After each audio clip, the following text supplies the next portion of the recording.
Defining Duke, an Xbox podcast, is brought to you by, well, you. If you want to learn how to support the show, go to patreon.com/laststandmedia.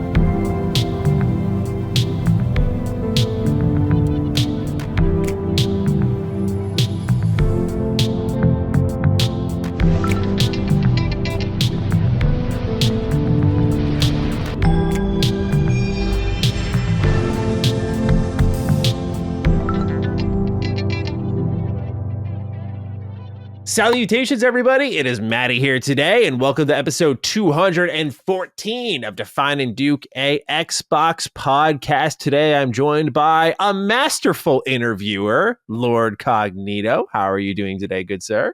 The co-masterful interviewer. We got something cooking. Yeah. Yeah, man. I'm doing good. We were talking about all the stuff that we got going on. Man. I haven't had like this amount of things every single day in a short period. Kind of reminds me of like right before like Christmas break. It feels like that kind of energy. Wow. Yeah, like I'm in that pocket. You're very busy. Bro, it's to the point where it's just like, I get it. You know it's bad when I can't respond to text messages, or I'll see some messages that last time I responded was like 3 weeks ago. I'm like, yo, my bad. Yeah, it's crazy. But good though. Good. We got a lot of stuff cooking. Yes. I'm excited about that. And call me the Duke Cog of Scallots today. Yeah. We'll talk about that. A lot of stuff. Talking with a little KCD, but I had to wrap real quick. But hanging in, man. Just getting ready for a lot of activities this year. You know what I'm saying? I'm trying to plan myself around that. So, yeah, other than that, pretty good otherwise, man. How about you, man? What's been going on with you? Good. Month one of the year done. Here we are in February and feeling pretty good. You know, I'm just kind of cruising along here. This is like the first real test of sort of like, how is new Maddie going to fare to sprint out the gates in the new year, right? You know, like, how is this mindset going to go? And it hasn't been perfect. Like, I haven't exercised as often as I really want to.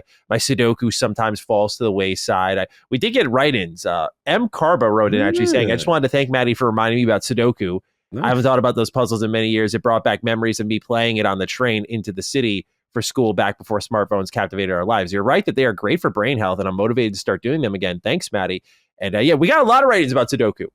So thank you for motivating me. I got to get back on my grind. I've been playing it on my DS. I'm just, the Brain Age has a great bunch of Sudoku puzzles in there. And so engage your mind before your day starts. But honestly, bro, the thing I'm really working on is like, I have great self-control, but it's really the self-control of like not jumping into my work too early because I love what I do. And I want to like, check the messages, check the news, see what's going on. And so it's an effort of restraint that I am not great at, and I'm still getting better at. So I struggle with that too. I some days like I'm like, I know I should do my Sudoku now, but like, it's going to be like 11 by the time I'm done. And I really want to get my day started. So, but it's like, my new thought process, I developed it last night because I skipped a workout and I was like, Matt, wouldn't it make more sense if like you have like you're awake for like 15 hours in a day? If you just took an hour for mind and body, your exercise, your Sudoku, it would make those other 14 hours better. Yes. Wouldn't you always make that trade-off? Yeah. Every fucking time, right? I'm like, that's pretty profound, Matt. So that has motivated me today. Gets my exercise in, get my Sudoku going. But it's been a good test for me to open the year because we really spurted into it. The game's ramping up. We have a lot of games coming out. You and I are both reviewing Avowed. Kingdom Come Deliverance 2 has been in our hands. We'll talk about both of those later. Well, not Avowed, but nonetheless, we'll talk about KCD too. But it's just been a busy start to the year. So it's been nice to kind of get dunked in the deep end and kind of come out of it like, all right, I'm not going too crazy here. Doing all right. No, I feel you. I totally hear you. I think my issue is the workaholic thing, and sometimes to pull myself away because I want to be like proactive. Sometimes I like stuff because you know how you see stuff piling up on you, and I'm like, all right, if I stay in that, knock this out. But there's a part of me that's like, all right, you've done what you've done for the day. Okay, stop. Get to some stuff for you and get to some other stuff too. So I'm trying to navigate that balance. Dude, it's crazy, man. It's really been a lot of that. Like, what can wait till tomorrow at the end of the day, or what do I need to do for me? And so those questions have been front of mind to open the year. So we're lock in step as always And yeah, like you said, we have a lot to talk about. This is a special episode, ladies and gentlemen. We have game director Carrie Patel joining the Dukes to open up our news segment. So you can look forward to some new information on Avowed ahead of its launch. Things like frame rate, we'll talk about. Things like the future, of the Pillars universe, we'll also talk about. We are previewing South of Midnight. We'll get to talk about that soon.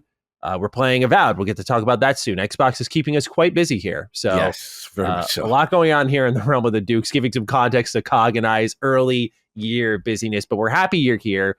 We appreciate you tuning in each and every week. And join us over on patreon.com/laststandmedia, where you can write in each and every single week, just like Stats did. A little health is wealth update. Haven't got one of these in a little bit, you know? What's up, Stats? What's going on?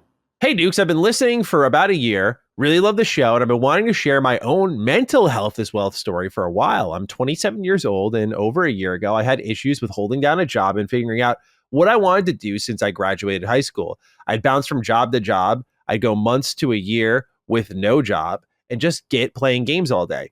I'd consistently lie to my parents about my efforts to get a job. I lied about being in school for months to my family and my girlfriend. I'd even lie to squeeze out of any situation I did not want to be in. Eventually, I broke up with my girlfriend. I knew I couldn't handle a relationship. I knew something was wrong with me, and it wasn't fair to her.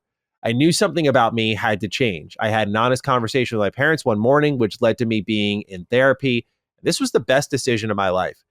As I went through therapy, I came face to face with so many demons. I told my parents about all the lying. I told my brothers and sister-in-law about my lying, and eventually talked to my ex-girlfriend and told her about all the lying as well. I've been working the same job for a year now, the longest I've held down a job since high school. And at the tail end of the summer, I rekindled my relationship with the greatest woman in the world. Therapy doesn't work itself. You have to put in the time, blood, sweat, and tears. It was the hardest thing I've ever done, and I'm not done improving, but I can say my efforts were well worth it. I feel like the happiest person on earth, and all those anxieties that interfered with every aspect of my life have receded for the most part. Apologies for the super long writing, and thank you so much for letting me be heard. Love the show. Listening to you guys while I'm at work makes my day far better. Thank you, Stats, for writing, and thank you for the transparency. This, like no health is wealth update is easy to write about, but I do think the mental health, like those admissions of like problematic behavior and how it affects others, and that is tough, man. That is tough because it's kind of the wound you don't see, right? Like you don't notice it on the outside. It's very difficult to admit. So kudos to you on that, Stats. Cog, your thoughts on what Stats has shared with us today? Oh, shout out to Stats. Like I wish I had that level of transparency at that age, you know, when I was trying to go through the motions and figuring it out and what I'm going to do in my life and stuff like that. And yeah, you go through the experience where you're not completely honest with yourself and others about what's really going on. So to hear him say like, yo, you know, I had to tell the parents, yo, I was lying about this. I'll tell the girlfriend, I was lying about this, you know, going through the motions of trying to get a job and all that stuff. And, you know, kind of being complacent, doing the young things, you know, playing games all day. And we've all been through some form of complacency and not willing to face things, right? Yeah. And I think that's a level of realism. I like what he said also in terms of, yes, the therapy did help him, but it was also inside, like he had to instill that as well in conjunction with the therapy. So yeah, shout out to him. I mean, that's real. For that level of honesty. And then, you know, it always helps, I feel like, when there's someone special involved, because that could be motivated. When that special says, you know what, I'm done with you. You know what I'm saying? Like, you're not, and sometimes it takes that, what I consider that rock bottom moment where you have that self-reflection, like everyone's pointing at me and I can't be pointing at everyone else. Like, you got to look in here. Like, I might be the issue. That's the hardest thing. Even I struggle with it sometimes to this day. It's just like, bro, like, that is a level of honesty, you know, and just seeing yourself and saying, okay, no, we have to change that. This is awesome. Like, I love this stories. Salute that you were honest to tell us what's going on, and hopefully continue on your journey, man. But that's real, man. I want to give Stats a lot of credit for this one. I wish young Cog was like young Stats, because he's real with it, man. He's like, nah, this ain't it. I gotta change this whole thing up. You can see the character early in the story, right? You know, talking about that sit down, that conversation, and the breakup because you felt like you weren't doing the right thing for someone. There is a form of suffering in that, but there is also a form of mercy. Some people do choose to be alone because they know they're making, frankly, miserable choices. I have had or do have friends in my life who are like that, where I'm like, bro, what are you doing? And I have had two very close friends who at stretches of their lives were compulsive liars. And eventually you do hurt that friendship because it's a trust thing. It's a level of like, dude, like everything you say, I just know you're full of shit with. Like, it's just, it hurts everything. So kudos to you, Stats, for recognizing that, because being on the receiving end of it is really like discomforting, and tackling that, and he's so right about therapy and in sort of what it does, because a lot of people think you show up and some magic happens or this is how you fix it, but it's like it's like a tool at the end of the day. It's only as useful as how you operate with it. So like, if you're going to go in there and tell them a bunch of lies about what's actually going on, they're blank slate. They're going to operate off those lies, and you're going to get more misguided. Like, it starts with the truth, right? So, there is a beauty in that story that like there was a start of truth there for you in therapy that kind of branched out to different sectors of your life, and how your story evolved remind me a lot of It's a Wonderful Life. It's my favorite movie ever. It's a story about a second chance, and sort of this guy almost loses everything, slips through his hands, and he kind of comes back to appreciate everything he had. It's arguably the perfect story in a lot of ways. Every time I watch it, makes me cry. It's a beautiful movie.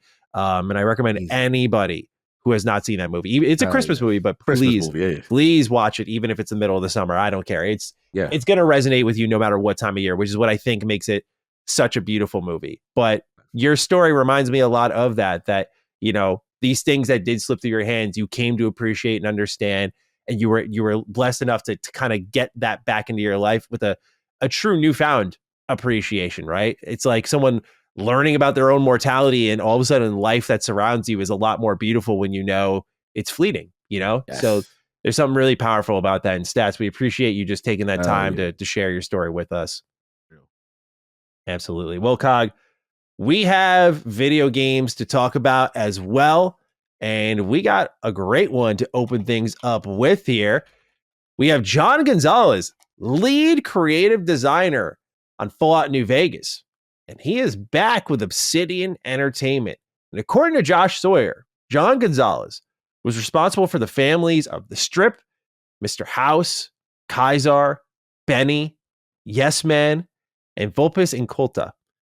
He has returned to Obsidian Entertainment, and that is his portfolio, y'all. And this is something that Josh Sawyer posted years ago, because a lot of people thought Josh was responsible for all these characters. Like, this whole game was his brainchild, but he credited Chris Avellone naturally. He credited John Gonzalez, but a lot of things people love about base New Vegas, whereas like the Burned Men was like one of the main ones that Josh Sawyer is responsible for. But sadly, with this news in mind, now, but we'll get into it, but sadly, with this news in mind, no, it's not what you think. On a post announcing this news, John immediately on LinkedIn shoots down saying, quote, "Back to Obsidian for exciting times. No, it's not Fallout New Vegas 2, end quote." This fucking guy. Now, we do have a write-in here. Jeremiah says, John Gonzalez, or hello, Sir Dukes. John Gonzalez, lead writer of Fallout New Vegas and narrative director of the Horizon games, just announced that he's returning to Obsidian, specifically not for Fallout New Vegas. With all the talk lately about the ephemeral nature of game dev studios, I think it's comforting to see a return to form in this way, though surely it won't impact anything in Obsidian for a while. How do you all feel about this? Obsidian has yet to give us reason to doubt them, but surely this is another sign of confidence for the studio. Wishing you both the best. Thank you for writing in, Jeremiah. I'll just say this, man. The game should never have been called Fallout New Vegas 2 in the first place. So the dream lives on. Just saying. Doing that. We do a technicality. Okay, I see what we're doing. Yeah, you're not back for New Vegas 2. We all knew that. You're back for like Fallout New Orleans. You're back for Fallout Cali. I don't know, man. All right. Yeah, you're back for a title under another name. That's my coping prediction. But yeah, no, this is great news all around. Like, I mean, that portfolio is immaculate between Horizon and, of course, what work he has done on Fallout New Vegas. And Obsidian just continuing to lean into RPGs.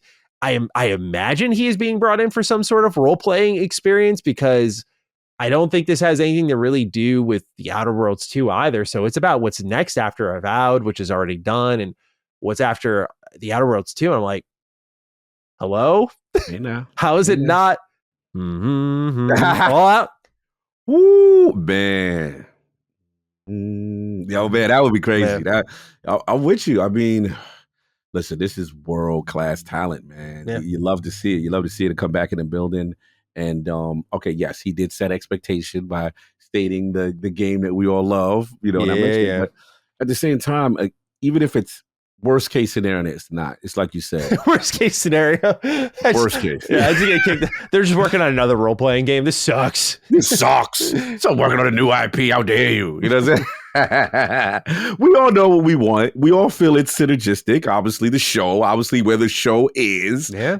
Say currently. So of course, what the fans want. The CEO demanding one more game before he dies. I mean, existential pressure. Todd saying there's other games in the. Come on, man. Like Amazon success. Yeah, it's an amazing show that will be taking place there. I mean, wouldn't hurt a little announce, but hey, y'all want to keep it close to vest or whatever. That's fine. What I'm saying?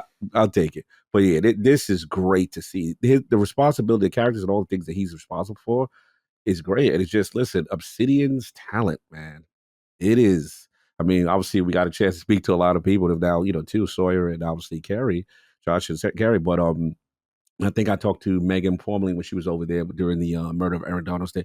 They just get it. When it comes to the art of making video games and characters, and then we talked about the diversity of the studio. So whatever he's assigned to, it's going to be high quality. And I know some people try to throw some stuff, but Horizon or whatever. You know what I'm saying? Look, I get that. But at the end of the day, he's assigned a job. I don't know all of the role like he had with Horizon, but there's still people who like the Horizon series. You know what I'm saying? It's just that our thing was that the Horizon series didn't. Horizon is excellent. I mean, I'm just saying, I'm not a big Horizon fan. I think Herman Hulst obviously pushed his fucking limits with it, but it doesn't make it a bad series. It's just not Star Wars. That's it. Right. And for me, Horizon, I've always looked at it, it's also a victim of the bad timing launches. Like, if you take the first one and move it away from the launch of Legend of Breath of the Wild with a new Switch, like, that's devastating. Then the second one, I think came out Tears of the Kingdom. or Elden Ring or something. Yeah, it was something. I forgot what it was. Bro, they've just been brutalized with their launch. It was Elden Ring, right? This was February. Yep. So get brought out February time. So that's that. But I mean, look, regardless of what, you can't take away that resume. Take away that. So yeah, this is a huge get. This is huge. I'm dying to see what he's working on. But we're gonna fight the good fight, and we know damn well get y'all behinds on Fallout Vegas 2. Yeah, stop playing. Stop playing with us. I agree. But until that time, I mean, I'm excited about this hire because I was thinking about it lately. I complained a lot about like the writing quality in AAA games, and so we still have great talent like this floating around. I think with Obsidian, they've been lucky to retain a lot of the key pieces that made them great. Obviously, Tim Kaine went on to retire, though. I think it's almost impossible to replace penmanship like Chris Avalone's. I really think that is the world's best fucking video game writer, as far as I'm concerned. Ooh. Like, anything I've played of his, I'm like, dude, how? Like, I just he is a poet, But they have not only nurtured and raised talent up through the ranks, like Carrie, who we'll interview later. Just she didn't start like on a low rung of the ladder, but to go from senior, she corrects me in the interview, I think it was a senior narrative designer, I believe it was, to directing the DLC, to directing a full game. And you can feel like her taste in what we played of Avowed during the preview and whatnot. They're doing a really good job making sure that what you love about Obsidian isn't missed, despite the people who I think made them incredible kind of being gone now. And so that is why we will always champion the Black Rock here. So very curious to learn what John's working on. So help me God if it's not anything Fallout related. Like, I can't take it. I can't take it. Like, this is fucking unbelievable. Of like, you're getting the lead writer of New Vegas back. You have the director of New Vegas. It's like, guys, do I really have to say this shit? Like, get me in the building. Do I really have to spell it? The thing I say that for is, did you saw what EA? We'll talk about what EA CEO said about Veilguard failing. I feel like this stuff that we think as players is really obvious. It's just not obvious. So that's why when Fergus Urquhart is out there, like, as the CEO of the company, like, I want one more shot with Fallout. I'm like, someone gets it.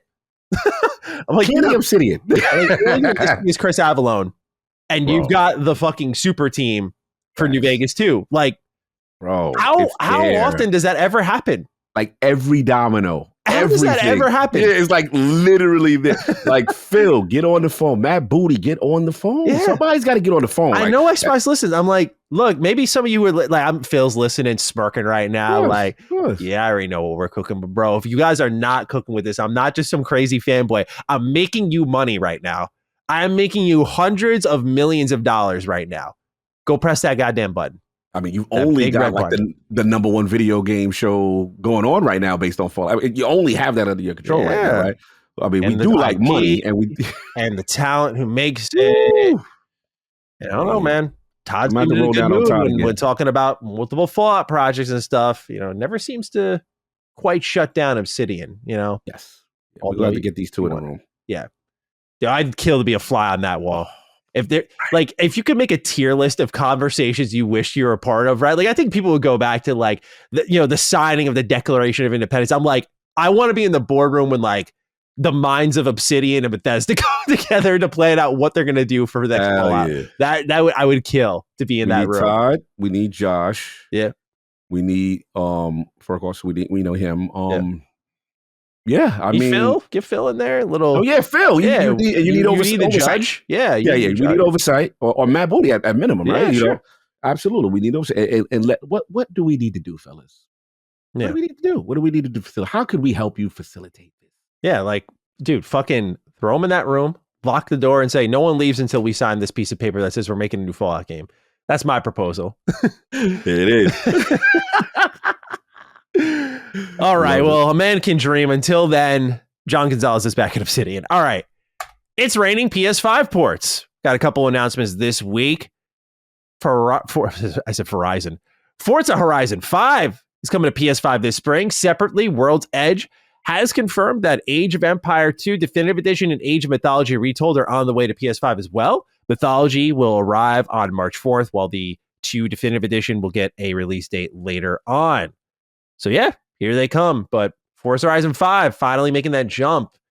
This is, I mean, come on, y'all. Come on, bring it in. Come on. But you called it early, bro. Oh, yeah. I got to give you credit because I remember that was like post business update. I said it's going to be Horizon.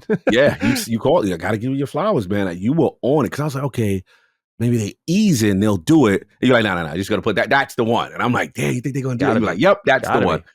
There it is. Yeah. I mean, when you look at the sales, like look at how GT7 launched, right? Like that was pretty disastrous with like the microtransactions and the progression. That went on to sell 15 plus million copies, right? Like that game did stupid well despite a horrible launch. Like PlayStation fans will eat up racing games, clearly. You're about to bring out one of the best racing games ever to that platform. Bro, this is going to be a top selling game for PlayStation this year. That's my next bold prediction with this game. I think this game, you put 40 million players on this thing on Xbox and PC.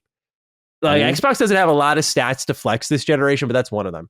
Bro, so I think this game's an easy 3 to 5 million. Like I think it's up there pretty quickly, you know? Yeah. It's going to be massive. You know, you got the car aficionados, then you have the beauty of Horizon is the casual nature of it, right? The festivals, the music, the locales. So you're going to get that. Then, funny, did you see the press release? Oh, no, what it said? Bro, you know, we're excited. Xbox fans, make sure you tell your friends that it's on PlayStation 5 so they can sign up, so they can join your convoy. No. It reads hilariously to a person who is emotional about their ecosystem. Mm-hmm. It is the funniest read. I challenge everyone to go to Xbox and I got you. Keep going. You got to read. I need you to read it with pure enthusiasm. You are going to pee yourself in laughter because it is the most hilarious thing. At the same time, being the most shocking thing while you read it. Playground and Panic Games. Let's go, guys. I'm trying to find this. Keep going. I would say about you, bro. It is because you got that, and so again, I will talk about that. You talk about how well it's going to do. You know, as far as the Age of Empires, I mean, yeah, that's actually pretty big, and I think it's one of those regions. I think it's China where that game it does phenomenally. So it's one of those games that console gamers per se don't necessarily care about, but getting it out to more people, getting it out to more markets, that's going to help that franchise. But I agree with you. Forza Horizon 5 is going to be huge, and the first domino to fall. We always say the mythical burger, fries, and shake, right? Mm-hmm. So we figure Halo's the burger, here's the fries.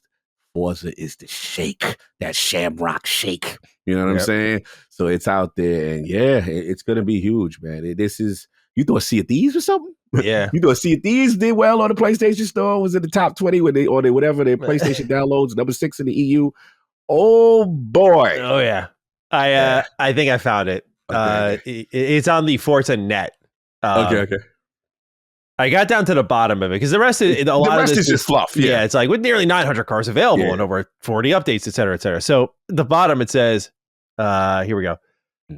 Wishlist Forza Horizon 5 on the PlayStation Store today to stay informed about updates and release times. If you already own the game on another platform, share the news with your friends in the PS5 community and tell them to get ready to join your convoys, as crossplay will be available for all Forza Horizon 5 players across Xbox consoles, PC, and PS5. We look forward to welcoming new players to the Horizon Festival, and we are sure Forza Horizon 5 veterans will share their experience, tips, and tricks to make sure beginners feel right at home as they start their adventures.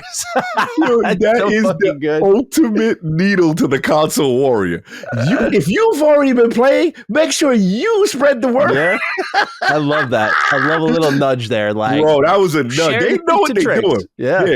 Rip the Band-Aid. There's a part of me that's fun. It's hilarious. Rip the Band-Aid off. But let's be real. The fact that it's going to have cross-play too, bro, this is going to be huge. I'm just curious. Last thing I have is curiosity. I don't know if it was mentioned in the post, if there's going to be cross-progression. Let's say I just go to PS5. Will they have to do the Microsoft account? I'm assuming, but like if they have to create a mandatory Microsoft account. I don't know if maybe that hasn't been discussed yet, but I'm very curious about that. Yeah. If it's just cross-play. It doesn't look like cross progression. I mean, probably cross play. I control F'd it, but I quick scroll. I don't see. Yeah, probably just cross play for now. Yeah, but still, like even that in itself, you've just put how many PS5s are out there? 50 plus million. I think 56. Potential of 50 million user base could enter into your ecosystem. Yeah, cash rollers, and now we got to talk about what's the on the horizon, literally, which is 6. Yeah. It's time to start talking about Forza Horizon 6. Do you think this is like a precursor, sort of setting up an announcement maybe this summer? Feels like it's time. Now you with me. Remember I told you, this is the play. You got to see the playbook. The playbook is give them the older stuff, get them up to speed. It's like a drug dealer. You want to taste? You want to fix? You like it? You like that? I was going to say this is like PS5 with their little ports on PC. They're like, here, you can have this and we'll later. And here comes the new, and don't let it be. They do Tokyo, over. Yeah. That's the one they sitting on. It's like how Assassin's Creed has been sitting on Japan for so long. Forza Horizon has been sitting on Tokyo. When is that announced? If they do a Tokyo, it's over. So yeah, this is going to win. And I know, like I said, I had to get over my emotionality, but at the end of the day, this is going to win. There's no question about it. Yeah, I'm curious if they do jump for Tokyo, because there is a lot of Japanese set things in games right now, which is great. I mean, people love it. The Japanese side of the industry is exploding too, where just a lot of excitement for like those settings and everything. But I wonder if they feel like they'd be a drop in the bucket there. Like, they haven't done like South Korea or something like that, right? True. Yeah, like, that could be interesting as well. I like 5 though. I didn't think I would love Mexico the way I did. I really liked how they did Mexico. Yeah, 5. It was fun. That music, that star screen.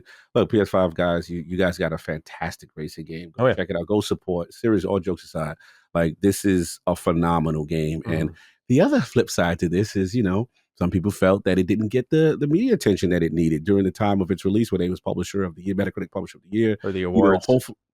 Hopefully now that more people who love their ecosystem, with PlayStation, will get a chance to really appreciate that, and maybe that affect some accolades later in the future. And I'm curious. Last question: do you think Switch?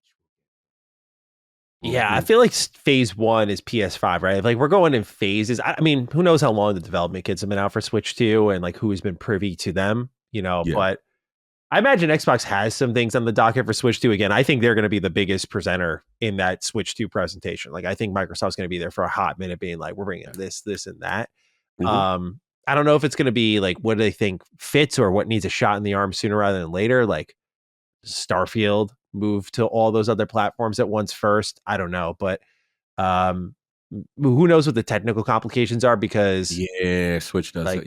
Yeah, if that's as powerful as what they're saying right now, is like a PS4 Pro, could a Horizon run on that? How much would you scale that down? Like, would a Series S version be palatable at Even all, yeah, it's good. which I don't think it would be. Yeah, and Forza Horizon, even though there is technically an offline mode, it's a lot of hoops. It's not a very instinctual kind of thing. You have to Mm. go through steps. So I could see a switch. Yeah, you might be right. That may be one. I look, if they do it, they do it. But you may be right. It may come much later on a Yeah. scaled down level. But to your point, PS5 is the logical. Yeah, I think with Switch 2, it's inevitable. Like, I think it definitely happens. But if you're kind of like looking at it as phases, the most important thing I think, if you're because like right now, these Xbox monies are staring a ton of cash in the face. Like they're getting the green light to go bring their games to an audience that buys their games a lot, and then people gobble up Switch ports that come out late. You know, just the gimmick of playing on the go is huge for people. So if in another year you get the Forza Horizon 5 port to Switch 2, or Horizon 6 is just a day and date Switch 2 game, like these two options are available to you. But if you get that port, say a year later, I think that's also going to do really well. You know, Yeah. I just think the PlayStation audience in particular, that's a huge priority for the Forza team. Like that is, I think they're also, now that I think about it, Motorsport should probably, that one needs a bigger shot in the arm, frankly. Absolutely. Horizon's been doing great, but I think Yeah. Motorsport just kind of came and went. It was very quiet. Mhm. And what I am curious about PlayStation now that they are the recipient of all these ports, I don't want to say does that cannibalize their first party stuff, but right when this is on your platform, right? If a this is on your minefield, right, and now it's selling as much as it is on your platform, how does that affect your first party offerings in similar genres? Right? I'm very curious about that telemetry when that comes out. Yeah. You know, well, lucky for PlayStation, Xbox has like 0 just one title, so that is true. Very minimal. All right, next up here, we have an interesting little scoop here from Xbox insider Xtasis, who's been making the rounds, especially these last few months. And right now, he is reporting, like many other insiders have reported, that a Gears of War Trilogy Collection is arriving potentially this year. And it'll be released on multiple platforms day one, which, following this news we just gave you all, that latter part won't be too surprising. But let's settle this for real, Cog. All right. When you look at Gears of War, right, we had this whole conversation last week about like Xbox has loaded up 2025. Tom Warren saying that they were looking at 2025 for Gears E-Day. You were kind of on the camp of like, I think it slides into 26. Do you think that's because a Gears of War Trilogy Collection is coming this year to catch everybody up on all the good times that you'll have after the story in E-Day? 100%, bro. It makes sense. You have to familiarize this new audience with these great IPs you have, but you cannot start them in season 5 and season 6 of the story. You got to give them the playbook. So yeah, I'm with you. I think Trilogy comes in, get them boys warmed up. The key is going to be, will it include multiplayer or not? Right? That's what you have to, bro. Have to. I'm not the biggest fan of that. Yeah, no. I'm not saying it's like I have to play it. I am bad at Gears multiplayer. I should say bad, but just when you get to that high level, that's when I'm bad, bro. I just can't be fucking rubber banding all over the screen, bro. Like I'm like crouching in a dookie stance, gliding along the level. Like, no, I'm good, bro. But for those of you who do like it, I mean, kudos to you. You're way better than me. But yeah, for sure. That campaign, I'm all over that. Horde mode, I'm all over that. Hell yeah. Yeah, I think that's probably the approach. And remaster, get the little visuals up, nice easy port. And then we do know that what was it reported last week on Duke was, what's our boys that did People Can Fly. People Can Fly, right? Hey, you can put them to work. They got things to do. That's a good point. They've been working great with Coalition, so let's see. But yeah, it's gotta be Collection. It's gotta be this year. And then you tease, hey guys, we're working on the next, you know what I mean? And we didn't forget you, Gears E-Day still coming on target, 2026, let 2025 breathe. I think they have more than enough. Yeah. I especially with Coalition being so close to sort of the initial work on Unreal Engine 5. And since then we've seen rumors like Oblivion or releases like Ninja Gaiden 2 Black, where they have these sort of Unreal Engine 5 updates, if you will. I mean, they're technically remaster remakes, but like they're hosted within this engine. And I do wonder if Coalition was there on the kind of starting grounds for that. If they're looking at what kind of opportunities they could take with their games in that sort of similar setup. So I feel like you could expect that for Gears 100%. In fact, that feels like the tentpole for that style of like remake, remaster. But obviously we got Ninja Gaiden first. We're going to get Oblivion probably before that. So, we'll see how it all goes. But yeah, I'll bite. I definitely feel like this lines up perfectly if true. I mean, the Gears collection has been rumored for so long. Shut down by Jez. I think Special Nick has consistently stated though, like, no, I think it's happening. And that victory lap for Special Nick will be insane when that time comes. Get the pop bottles. Yeah. Get the pop. He's been on this for so long. Absolutely. So whatever the wait may be, who knows, but it could be to set up for a Gears E-Day multi-plat release. Even, Absolutely. Yeah. So we got the shake with Forza, the fries with Gears. Only one thing left. Yeah, Halo Master Chief Collection, right? Yeah, which I think is this April. I think it's April. Yeah. Nintendo probably gets it. Yep, 100%. Nintendo gets that. I think that's such splash. I think it's just a big moment. Yeah, just to be able to say like, hey, come play Halo here. Like, I think that's going to be so huge for that franchise. Oh hell yeah! And then what is it? Nintendo just announced today that they're going to do a switch to proper reveal. I think in April. Yep. So April 2nd, I think. Be a great time if you want to talk. A couple of little software lineup at close to launch. Yep. Little hints. Yep.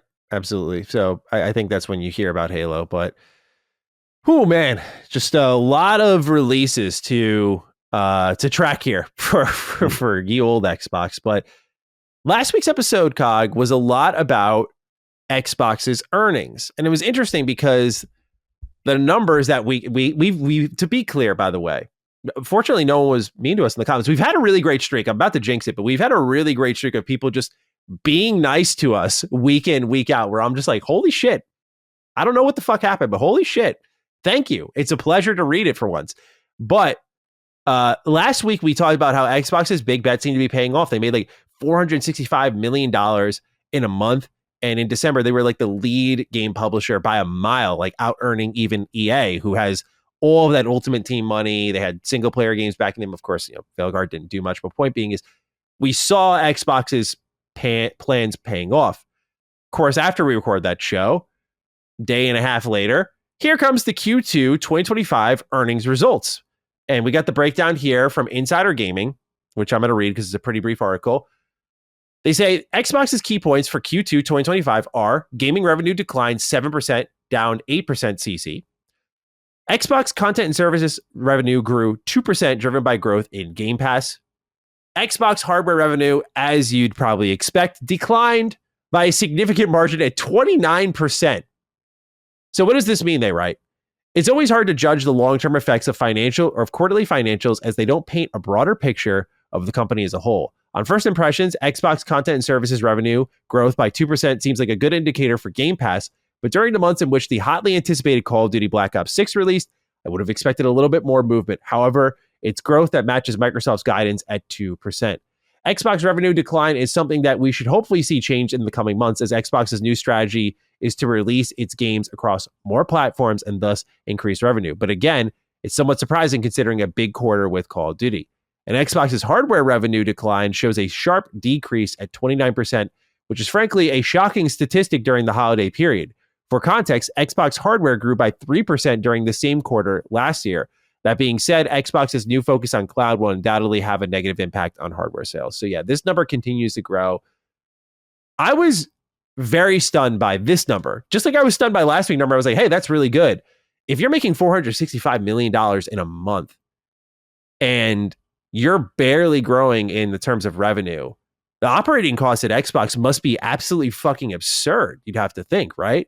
Especially when you have Call of Duty in that quarter. Like, am I misreading these numbers? I'm still encouraged by the amount of money they're pulling in. I feel like this is the start of that transition. Mm-hmm. But how much are they spending where if you're making that much money, you're still not outgrowing it at this point? Obviously, I think that's part of why they are just pouring on the heat with these PS5 ports, tons of exclusives all year. Like, this should be a great year for making money at Xbox. But what do you make of these numbers here for the Q2 2025 earning results for Xbox?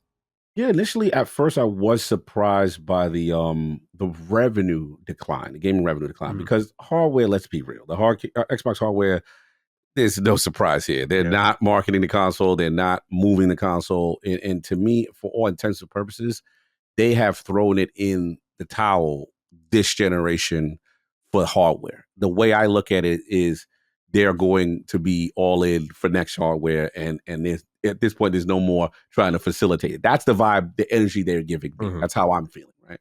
As far as content and service revenue growing 2%, okay, it was up, through Game Pass. And then we knew that the growth that they're seeing is PC Game Pass. Because I think Satya made a statement about how big that was. But yeah, I'll be honest. Bill also said that in his interview with Destin, I think. Yes, he did, right. So the PC Game Pass is huge for them. Obviously, that's a big play. And then the long-term effects of that. Okay, great.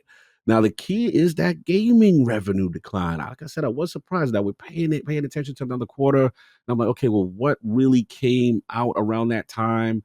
And you would think that Black Ops in the service, in conjunction, well, I mean, Indy probably didn't do that much, but you know what I'm saying? But, you would think that it would be larger, right? So Indy, or did you say it would? I would say that again. Did you say Indy or it would be that large? It would be. Okay. I thought Black Ops would be larger. Okay. Yeah, like I thought that would. I didn't know if I misheard you or not. No, you're totally good. You're totally good. Yeah, I thought just looking from the top level, like, okay, I thought during that space that would be bigger.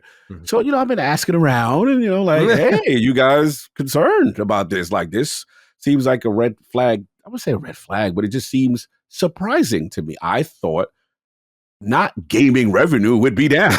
Like, I'll be honest. I'm like, should I be concerned for you? Because at the end of the day, we want you to be around, right? Yeah. So the vibe I'm getting internally is kind of like, no, like, this is the long play, Cog. Like, basically the start of putting things, we're in the early stages of putting things everywhere. So when you're in the early stages of it, at that point, obviously, the PlayStation stuff it started and stuff like that, but now the Switch stuff and so on and stuff, and then the PC stuff. So we'll see. It to me, not that I don't believe them, I just want to monitor that. I am concerned about revenue and profit, right? Yeah. Revenue and profit. I want to know how much things cost, how much you're benefiting from it. And yes, in their defense, it is early with the strat and the transition to the strat. And here's the key point that I forgot. One point that I didn't think about, because I ain't gonna front, I was like, whoa, red flag. Like, I was like, alarm going on. But one point I didn't think about it is the difference from that quarter, the last quarter at this time to this quarter is, okay, Cog, be smart now. Game Pass is now with Call of Duty.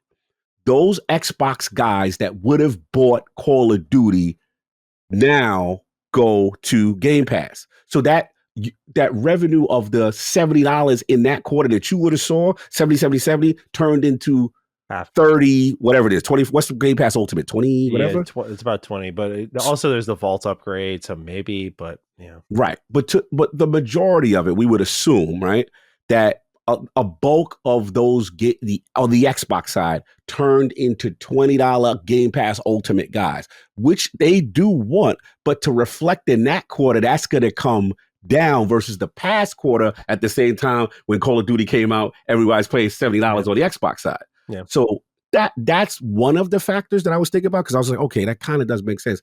Now, the key is, though, each subsequent quarter, I want to see if that continues. Yeah, that makes sense there. Yeah. Let's see. So there's a lot of questions here. I'm not going to go doom and gloom on them just yet, but I do got the eyebrow like, all right, let's see how this thing going to go. Yeah, it is a peculiar stat, because leading into this, we forget that we were debating if they should put Call of Duty on Game Pass or not. That was the debate. And they went for it, and we were like, this might determine the future of the service. And I think it might determine how quickly they hike the price up again. So I don't know if they look at this and if it's part of their play everywhere kind of strategy. I feel like the takeaway is you either charge more or incentivize people to buy this game more. And you kind of already did that by keeping it multi-plat. Maybe they don't overreact yet because you haven't brought Nintendo in, and that's a whole other revenue pool. Right. So I get standing strong now, but compared to the number we were looking at last week, this number kind of overrides that a bit, where I'm like, okay, well, we don't know what the exact profit margins are. We just know they didn't earn as much revenue as we thought they would. But it is, to me, insane that I thought these numbers would be in the double digits. Yes. Especially content and services. I was like, you've got the game. This is what you fought for. Good point. I don't think you fought for 2%. growth. I'm sorry. Like that's a good point. I have to be real. Like I don't think you fought tooth and nail, disrupted and derailed your entire console generation for 2% growth in a major quarter for you in the holiday period where everyone knew Call of Duty was going to be on Game Pass. I don't think you do that. So I don't know if you look at these numbers and you go like, yeah, we cooked. Like, I don't. They didn't hit me with the you cook, but they hit me with the like, we get it, but it's the long play. You have to see. But they did understand, like, hey, I'd just be stepping carefully if I were them, bro. For sure. Yeah. Like it wasn't cocky. I don't want to give that energy. No, I don't think you are. I don't think. No, not me. Like I ask around because you know me. When I get questions or I think or I'm confused, I like to go to developers. I like to go to people I know, and I'm going to say, hey, here's the information. What you think about that? Because I think this is a little concerning. Am I bugging to think this is concerning? You know what I'm saying? And the vibe I got was kind of like, look, we get it, but this is a long play, and that you're going to see in the transition to be everywhere. This is the early part of that. Now, granted, there are no guarantees in the transition to be everywhere that you are going to, be in the bazillion percentile, being up, but they feel strong about it with the pivot. So I'm like, all right, we'll see. That's where y'all at right now. We're just going to have to monitor, see y'all next quarter, and keep comparing, that kind of thing. Yeah, we'll see. I no doubt, again, they're going to make a ton of money this year.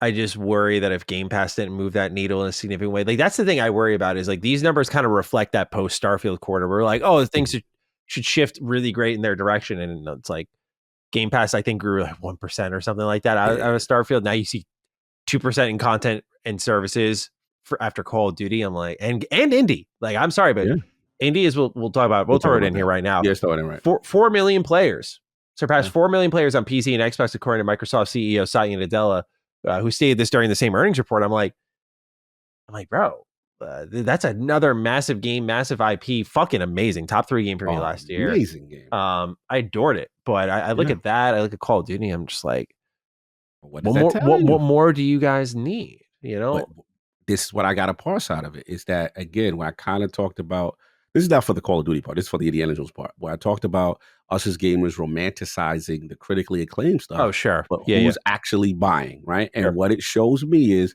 when I hear, and it's no disrespect to Satya, when I hear 4 million players, that's cute. Mm-hmm. How many was sold?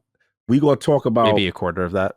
Exactly. Yeah. Who bought? And to me, this is no disrespect to the teams. We know that game is fire. We know Machine Games kicked. We know Todd Cook. Like, that's not even a question. The question is now, this is why the strategy has to. Sometimes, one, it's a combination. One, they don't like your music. Two, we got to be real too about Indiana Jones as a global brand, right? As a he's not like, it's not Indiana Jones from back the 80s. Like, this is not when those movies came out. There's a huge audience that don't even know who he is, right? He's not a pop culture icon. So these are things that I'm just thinking about as to what could contribute to something like that, right? So, and the final thing, which is the elephant in the room, what if this would have launched at PS5 at the same time? Fair. Yeah. Right? Yeah. So now that changes the equation. And now we're bringing back to your original point, which is the revenue and so on and so forth. What happens in a timeline where the Forzas, the Gears, the Halos, and then all the new first parties come out day and date on PS5, which is clearly what they're doing, right? What does that revenue look like? Sure. And I think in fairness to what their vision is, I need to see that play out. Like, for example, like Outer Worlds is one of those, right? That's going to be a day. That'll be a nice little, because it's not like a major, oh my God, blockbuster. It's a cult classic. But how does that look now that PS5 players get it day one versus how Indiana Jones, and they had to have that stagger. What we're learning is the stagger ain't doing that no more. And we saw that recently with, was it Spider-Man 2, I believe, right? Yeah. Doing the stagger now is having less desirable results than expected in this new multi-platform world that it seems to be happening, at least for the Xbox side. Let's just say that. Absolutely. If I could just peel back the conversation another step, that presentation you and I looked at about the state of gaming in 2025 from Matthew Ball, there was a slide in there that caught a lot of people's attention. I think a lot of people ran with like the top number when I don't think it's going to be that, but a lot of people are like, oh, GTA 6 at $100. Like, there was a strong reaction to that, right? of apparently publishers hoping that like GTA 6 does kind of move the needle. And I think you could argue that this might be the most important game this generation, the most important game in a while, not for those reasons that you think, like the reasons are like, oh, it's GTA, like it's going to be huge. You're going to hear grandma talking about it. It's like, well, yeah, that'll all come with the territory, but it really is going to define the economics of the foreseeable future for the industry. And it's going to kind of be the make or break moment where people like me, who have been very preachy about, I think the making of games right now is very broken. You know, I feel like we had an economy that worked, and I do think it's a tighter bubble than a lot of game makers wish to admit. And I do think perfectionism has overrode functionality in some states where like I think games should be made with smaller teams and cheaper. And that's the beauty of games is you can do that like any entertainment medium. You can choose to make that smaller, intimate project. But right now we're seeing more developers, or sorry, I should say publishers, apparently behind the scenes pushing for that higher price tag. Like 70 isn't enough. It needs to be 80 is where I think GTA could settle. Because according to Matthew Ball's research there, he was like, GTA 6 is technically the cheapest GTA ever made and released. Oh, wow. Yeah, by nature of like inflation and just development costs and just how the state of each economy, the cheapest version of a GTA game will be 6. But that all aside, that's the other thing that I think might, because all this tells me is like those kind of single digit growth numbers or decline numbers is like there's something wrong with the economics of making these things. That there's no reason you should be out there preaching like Game Pass or not, the most played Call of Duty ever, breaking records, like smashing records even, but it barely increases your content and revenue service by beyond 2%. Something's wrong in the making of the pie then, dude. That's how I take it away. I'm like, that's where you're going. Yeah, like I'm not saying make Call of Duty worse or smaller or cheaper, but I still feel like this is where I go into like the no walled gardens and the increasing of prices. It's this chasing of a growth that we lost in 2021, according to those stats by Matthew Ball. Yeah. And that we're trying to find again. And I do feel like when you look at that growth and that incline and kind of match it up with the quality games we were getting and how frequently games were coming out, which was not as frequent as now, like there's a lot of other factors that play in that I think I'm wondering if platform holders like Xbox are going to assess. Like we already saw a bloodbath last year of layoffs. And I wonder if we're just setting up for another one of those at this point where it's like, if we're not making this much money with these types of numbers, then something's wrong with the operating costs. At least that's my takeaway looking at it. So you going big picture. You're going, you're going. Because I mean, if Xbox is one of the big three, it's like their problems are indicative of everyone else's probably. No, it's a valid concern. I think you're preaching. I don't think there's anything that you said that is not out of line or that, people haven't thought about at a top level, which is like the economics of the industry and is it broken? And we've had multiple people kind of say that at the current climate, it won't cease to exist and something was going to have to change. So valid points. Yeah. And when you make that kind of boomer bust decision, like, okay, games are $100 now, right? Hypothetically, games are $100 now. It's like people are already insanely picky, right? Yes. Because when you spend that $100, it's like you committing. I'm committing. I better be able to fucking piss in a toilet in this world, dude. Like I better be able to do whatever the fuck I want in this world for that much money, right? So again, it's boomer bust. That's why the reactions are getting stronger online. Boomer bust. That's why, the celebrations are more grand. Boomer bust. And that's why gamers are getting more selective and sales are probably declining. Because look at this month. We've talked about it a million times. So I'm sorry, I'm a broken record. But your Avoweds, your KCDs, Yakuza, Monster Hunter, all in one month. Like, I mean, these are all big established or new and exciting franchises coming together in one single month with big releases. None of these games are particularly short, mind you. No. And they're all asking for full price. Who the fuck has time and who the fuck has money for that? And you're telling me that you want to go higher than that? You want to go to $100 maybe? Because that's good for your side of the economics? Yeah. What about us? What about us, dude? What about the people who you want the money from? Yeah, and gamers tend to vote with their wallet. They do not buy all these games. Yeah. They make businesses. They don't buy all these consoles. Most have one. So this is what happens, right? And you make that business and you can have that gem that's sitting out there, but it's in a climate, an economic climate that exists today, which is very brutal on them. And, the people have to make a decision and these things just don't get bought. And people, they do things, hey, I'll wait for the sale. Yeah. Right? I'll wait for Yeah. the sale. You know, And I know people price their games around that. Like, yeah, they, you know, I've talked to publishers before, and they're like, yeah, when you price your game, like, keep in mind, 85% of your sales, 90% of your sales are going to be when the game's on sale. yes, People always go like, wish list, cool, I'll get that when it's on sale. yep. You know, so you got to account for that. So that's why I think they want to increase these prices, because they know most people are waiting. Oh, we'll go up to 80 because most people are going to wait till it's 70. That's why I said in a video recently, but when I'm talking like off camera and stuff, and folks are like, you know, like, what would you do if like you weren't doing YouTube? Like, how would you game them? Like, I'd wait a month for every game that comes out, because that shit would be 20% off every time outside of Nintendo, you know? So it's just like, right. And these games are big enough that you can kind of play that strategy and still operate healthily in terms of completion of games. And this industry wonders why the conversation around gaming is so fucked. It's like you're just raining games on people.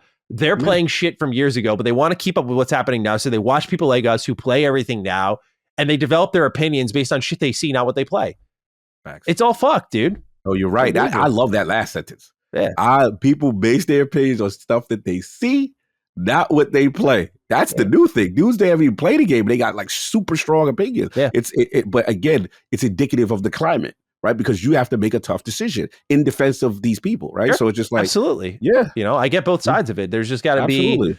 a middle ground. And I feel like, you know, walking toward that $70 price point was understandable, but it's a slippery slope, because now it's like, you know, you're starting with a little drug and you're seeing like, can I ratchet up to a new high? Like, that's the vibe I'm getting here. It's like, crazy thing is, I'm sorry, fucking sick if we could push it to 80, 90, 100. Who's stopping us? You know, obviously I don't think it's going to get to that point right away. I think if they jump, it's 80, you know, but still. To your point, if anyone could do it, GTA. Yeah, exactly. And we'll see, you know, because I remember this reminds me similar to when the generation started and we heard rumblings of $70, right? We heard, and we like, who gonna jump out there first? Who gonna jump out? I think it was 2K or something. I forgot who it was. It's funny. I didn't even think of that, but I really do think it was NBA 2K. Yeah, I think 2K is like, yo, what's up? We outside. What's up? Next generation version, old generation version. I said, and dudes bent the knee. Yeah. You know what I'm saying? And then everybody started to follow suit slowly, like, okay, it's cool, y'all. The water's nice. Jumping in. They're not going too crazy, because gamers, when it's that thing, that zeitgeist thing, they don't fight it as much, because it's like, are you really not going to play that? Right? Yeah. And I'm not justifying. I'm just saying, gamers did not vote with their wallet. They went out there. So GTA, we know what that does. Yeah.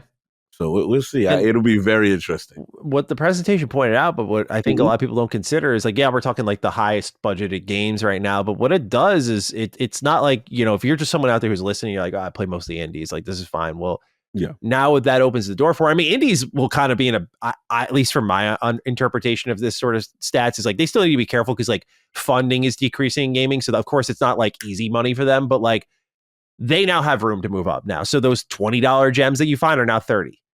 And that even indies have their own economics, where it's like, oh, you're cute, you're charming, you got a great message, you're pushing it though. 30. You're pushing it for this fucking 2-hour game. Like, no, you're pushing it. You know, a game like Mouthwash, and it comes out for $13. That might be a $25 game. You know, like that just might be how the things price out, because that proposition is great. Like, oh, you're gonna spend $80 on that? You spent 25 here. Like, it's much better. It just paves the way for all these different tiers and budgeted games to just crawl up the ladder more. And in some cases, like for indies, I'm cheering for them to get their bag. We want that, bro. They're the lifeblood of this industry. So go ahead. Go right ahead. But that's, again, it opens up a route where your investment is so heightened now. And maybe Xbox wants that, right? They want you to be like, you can spend $100 or this great subscription service. You know, especially if they can get that subscription service on other platforms in some way. You know, there's that. But it's just a whole can of worms, man.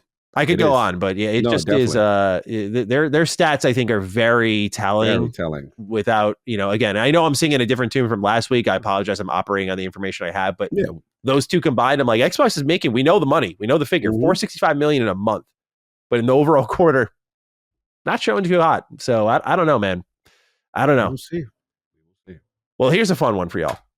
The Sleeping Dogs saga. Let's get into it. So Simu Liu has taken to social media suggesting that he is pushing for a live-action adaptation of Sleeping Dogs in the hopes of releasing that and then getting a sequel game going for the long-forgotten open-world title from 2012. Now, it's confirmed to be in development, the movie, mind you, with Story Kitchen penning the tale alongside Square Enix and Simu Liu, who will be starring as Wei Shen. Interestingly, Simu did go to bat for Will Yun Lee, the original actor for Wei Shen, saying he should always be the video game rendition of Wei Shen.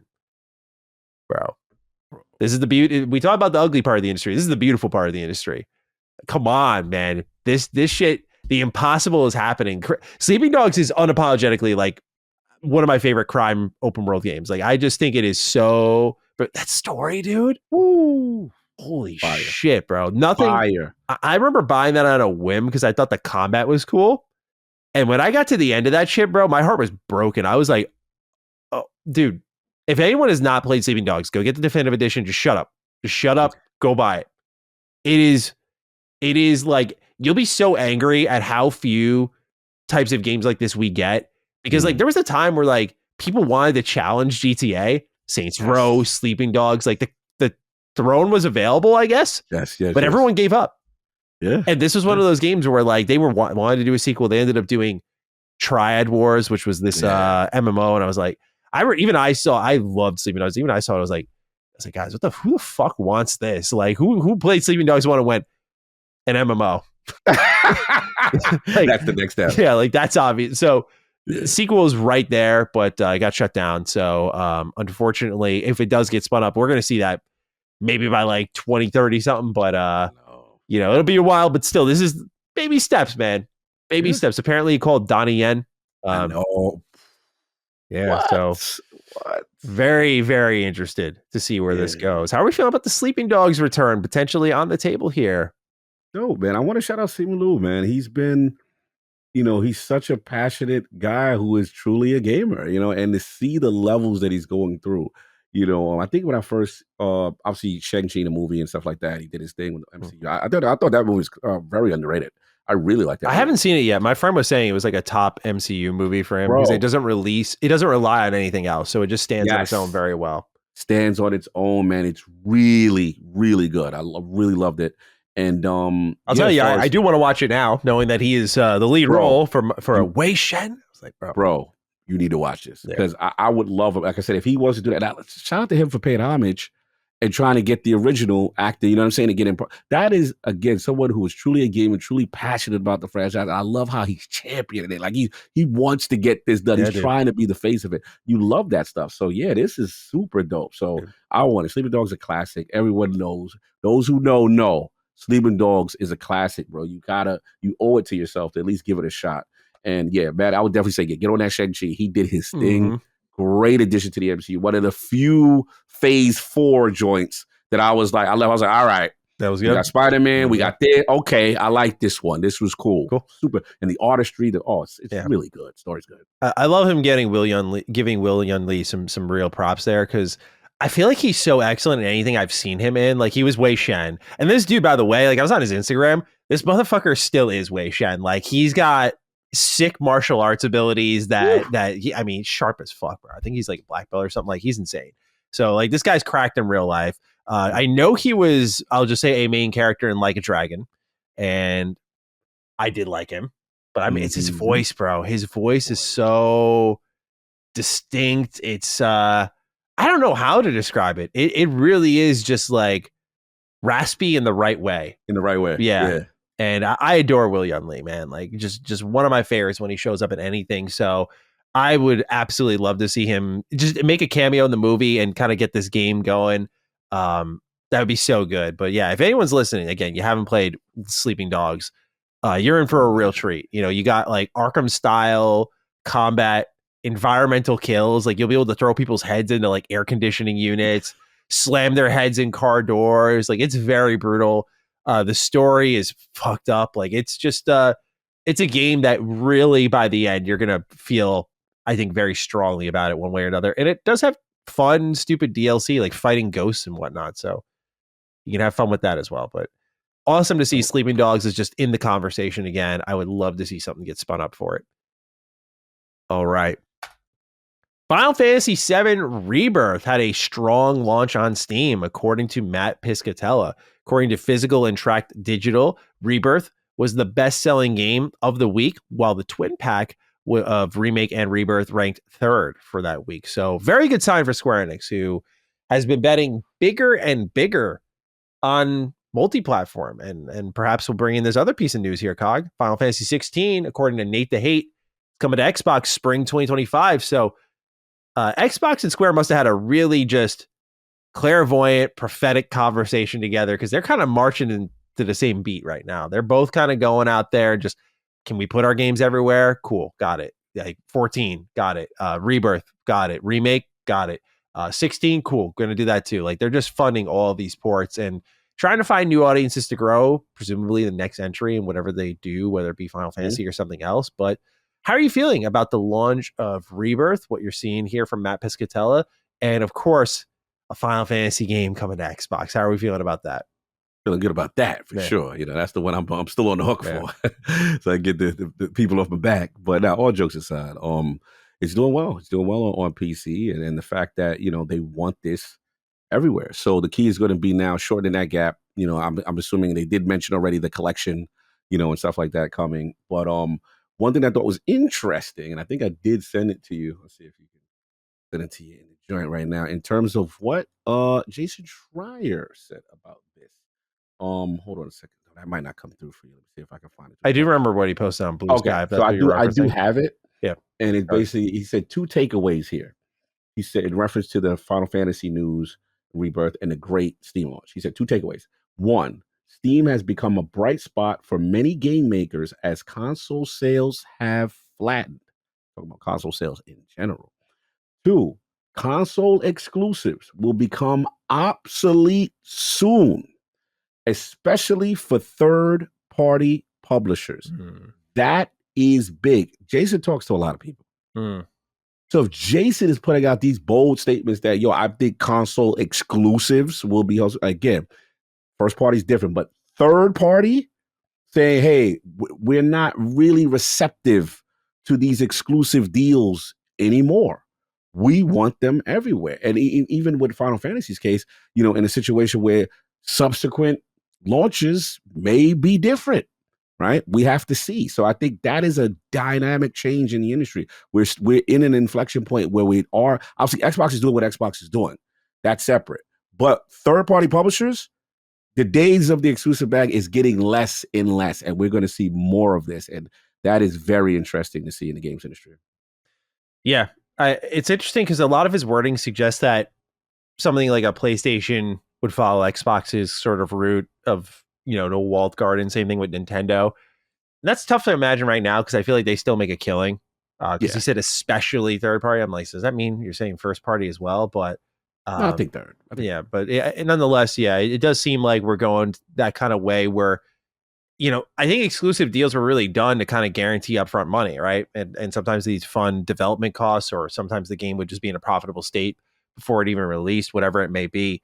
But I think it's really the money is going to be found now in these subscription services attached to all these platforms. You have your Switch Online, which we don't know if that's going to broaden into a whole other library eventually. Of course, PS Plus, Game Pass, so Humble Bundle. I think that's where these developers are going to find their money. If they're like, we want to have like assured upfront costs, this is the new way of doing it. So very interesting times we're living in. But any thoughts on 16 coming to Xbox? I know this is one you've been holding out on. So any thoughts? I want my achievements. I've been waiting, damn it. But in a way, it's good because part of me is like, all right, it's good because all the Avowed is Casey. Oh, don't worry. This will be in April, bro. Don't worry. This will be in April, and this will be like right next to Claire Obscure.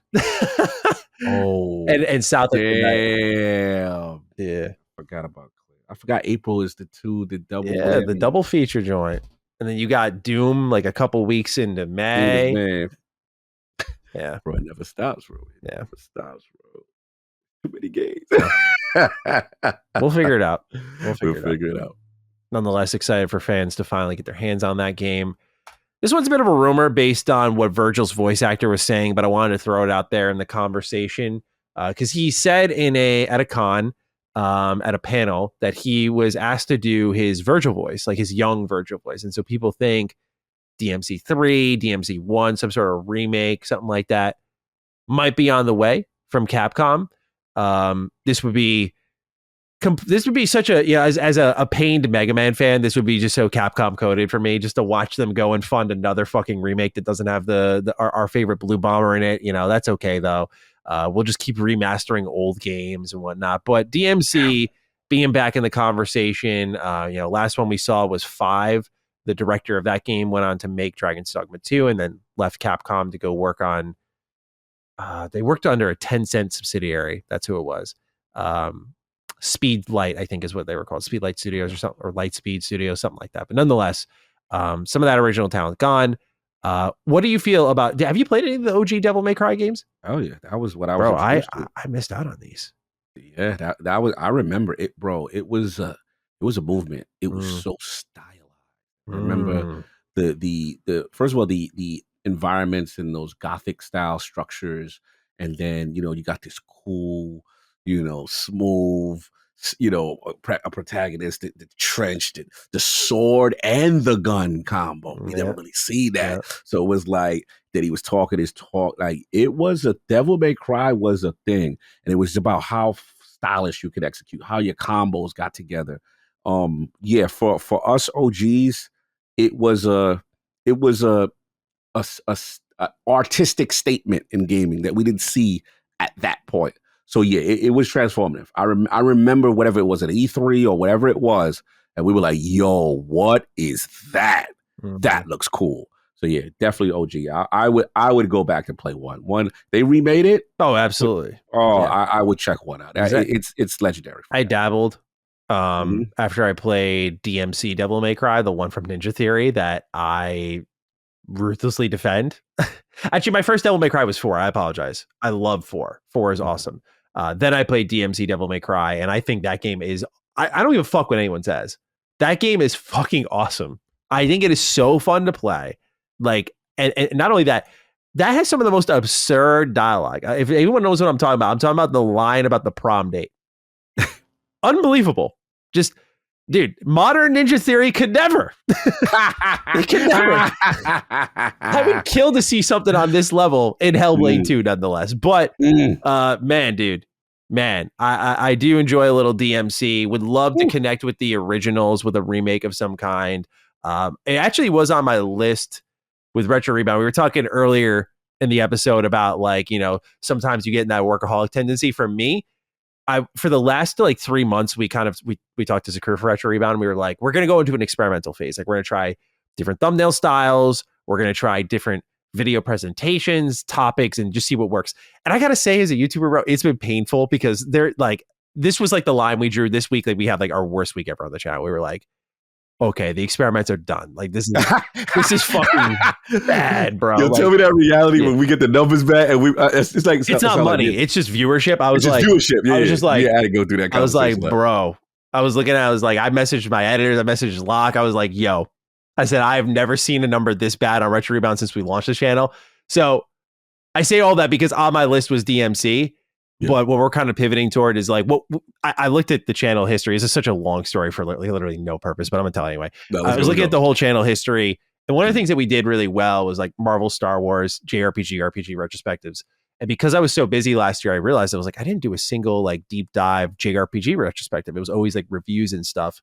That was really it. And so now we get to go back into that bag. But on that list was Devil May Cry. I was like, I want to dive into these there's still a list of popular series that I've played very little from. DMC was one of them. And so I'd embrace a remake. I know people go back and forth on DMC 1. Like, some people treat it like trash. I think there's a DMC game in that original trilogy. It might be 2, but there is a game in that original trilogy that I know gets shit on a little bit, or maybe even a lot. Yeah, it might be 2. But I think it might be 2, because I think 1 was apparently really great, but some people struggle to love it. But 2, I think, was the one that people were like, hell no about. But I'll leave the write-ins to correct me on all of that. Nonetheless, DMC 1 remake, 3 remake, maybe in development. We'll see. Fire. This is a hot topic here. EA has suggested potentially the most unthinkable thing ever, but let's talk about it. The quote is, to break out beyond the core audience, Games need to directly connect to the evolving demand of players who increasingly seek shared world features and deeper engagement alongside high quality narratives. This is from EA's CEO on Dragon Age the Veilguard, suggesting that if this game were live service like initially envisioned, it would have done better. This is fucking absurd. You remember what I said a while ago about how one of the biggest problems, we talked about it really with Starfield in particular, is that one of the biggest issues AAA game development has, in my opinion, is the ability to learn lessons in a healthy way, valuable, tough lessons in the case of Veilguard. Like, it was, I'm not going to sugarcoat it. That was a tough launch for that team. I feel bad for them. Yeah. But, there's a human element to it, right? But there is a lesson in it all. Like, series identity is key. Deeper role playing is key. Like, this is not me just speaking. Like, again, you look at numbers like Baldur's Gate 3 is pulling with, no longer is role playing this small time thing, right? Mm-hmm. When all this is key and your takeaway is like, oh, multiplayer would have fixed a lot of this, shared world elements would have fixed a lot of this, they're doomed to repeat this mistake. And what this worries me, bro, like, can you not read this headline and think to yourself, what are you fucking going to do with Mass Effect then? Mass Effect at least had some successful multiplayer components with Andromeda and 3. Yeah. What are they going to do now? So what do you think when you read this? Because I was like, this is the last thing that you should ever take away from the failure of Veilguard, especially when older entries that were scorned, like Dragon Age 2, outsold Veilguard considerably. Yeah, this is tough. It's a tough read. It's a tough because, stakeholders don't want to hear about down reports. Yeah. They don't want to hear about why it was down. It was like, this was this big investment we did and it was down. And I struggle with this because it's like, okay, everything can't be a live service, bro. Like, everything just can't be, and I get that's what you want to do. And now you're trying to pick up the pieces off of something that clearly was a failure in your eyes. It did not meet expectations. And I forgot at the time, man, when we were saying at 1.5, I assumed it sold 1.5. I didn't realize it was 1.5 players. Yeah, they used the Xbox metric, bro. They did though. They did. They engagement farmed us. They were like, they played. And that means 5,000 t-shirts. That includes EA always does the trial, right, with the EA Play. Right. That includes that number. So Dragon Age and Veilguard possibly could have sold under 1 million copies for all we know. I think it surpassed 1 million copies, but think about it, bro. Fucking crazy. Sorry, go ahead. No, it's just one of those things. I look at these statements as this is stuff that stakeholders try to say, to investors to try to justify, why something failed, right? And to me, I guess maybe foolish of me to want honesty here and say, look, it wasn't it, and we need to learn from the lessons of this. Yeah, right. That's probably what any normal, rational person would say, even if you love anyone who's mentally well off might just take away that the game didn't click with people because of certain reasons, just certain reasons, whatever side of you fed you, it's the undeniable truth, and as a person who's kind of, I wouldn't even call myself a defender because I can't really defend it. I haven't fully played it, but as a person who tends to look at things more positively than I guess, or other people, right? Even I could say, look, bro, it didn't do it. Like, regardless to how I feel, or if we felt it was treated unfairly, the masses did speak in this case. And we do have enough data to say that, I'm just going to put it out there, that when grifters attack certain things, we have enough data to show that a lot of games are impenetrable to that. And be like, okay, that's cool that you thought that. The rest of the world thought this, right? But in this case, and I'm not just going to, attack grifters, but in this case, I remember we talked about last week, whether it's a combination of different things, it all led to the outcome that this is not resonating. So to me, when I hear Andrew Wilson, nice gentleman, I've met him before, maybe 4 or 5 years ago at a EA Play, God bless. But when I hear that, you're just talking to investors to try to act like you know what you're doing. That's how I got to interpret it. This is something you're trying to say to cover the Band-Aid, to put the perfume over the stink. You know what? And maybe we should have hit that live service on that. Okay, that's what you think. God bless. I just disagree in this particular case. And unfortunately, the people who suffer is BioWare. Yeah. And this is why I want to give them a little bit of credit here, because let's be real. Mm-hmm. This game, from what we know in development, was a horrible development cycle as far as the skeletons of what the game was supposed to be earlier. Well, it was a multiplayer. 1 minute it's got to. Remember, it went through all these iterations, right? Mm-hmm. So at least to get to a somewhat tangible, solid-like product that may be a little bit of too Disneyfied, maybe too morally grandstanding. Okay, cool. But at least it got to a serviceable level where we could say, okay, at least it was a fairly serviceable product, but for whatever reason, it just didn't resonate.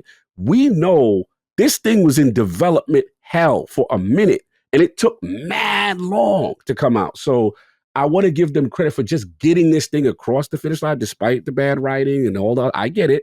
You know what I'm saying? I do want to give the teams that did work on that. But yeah, like I worry about lessons learned right now with them. And I get it. It's EA.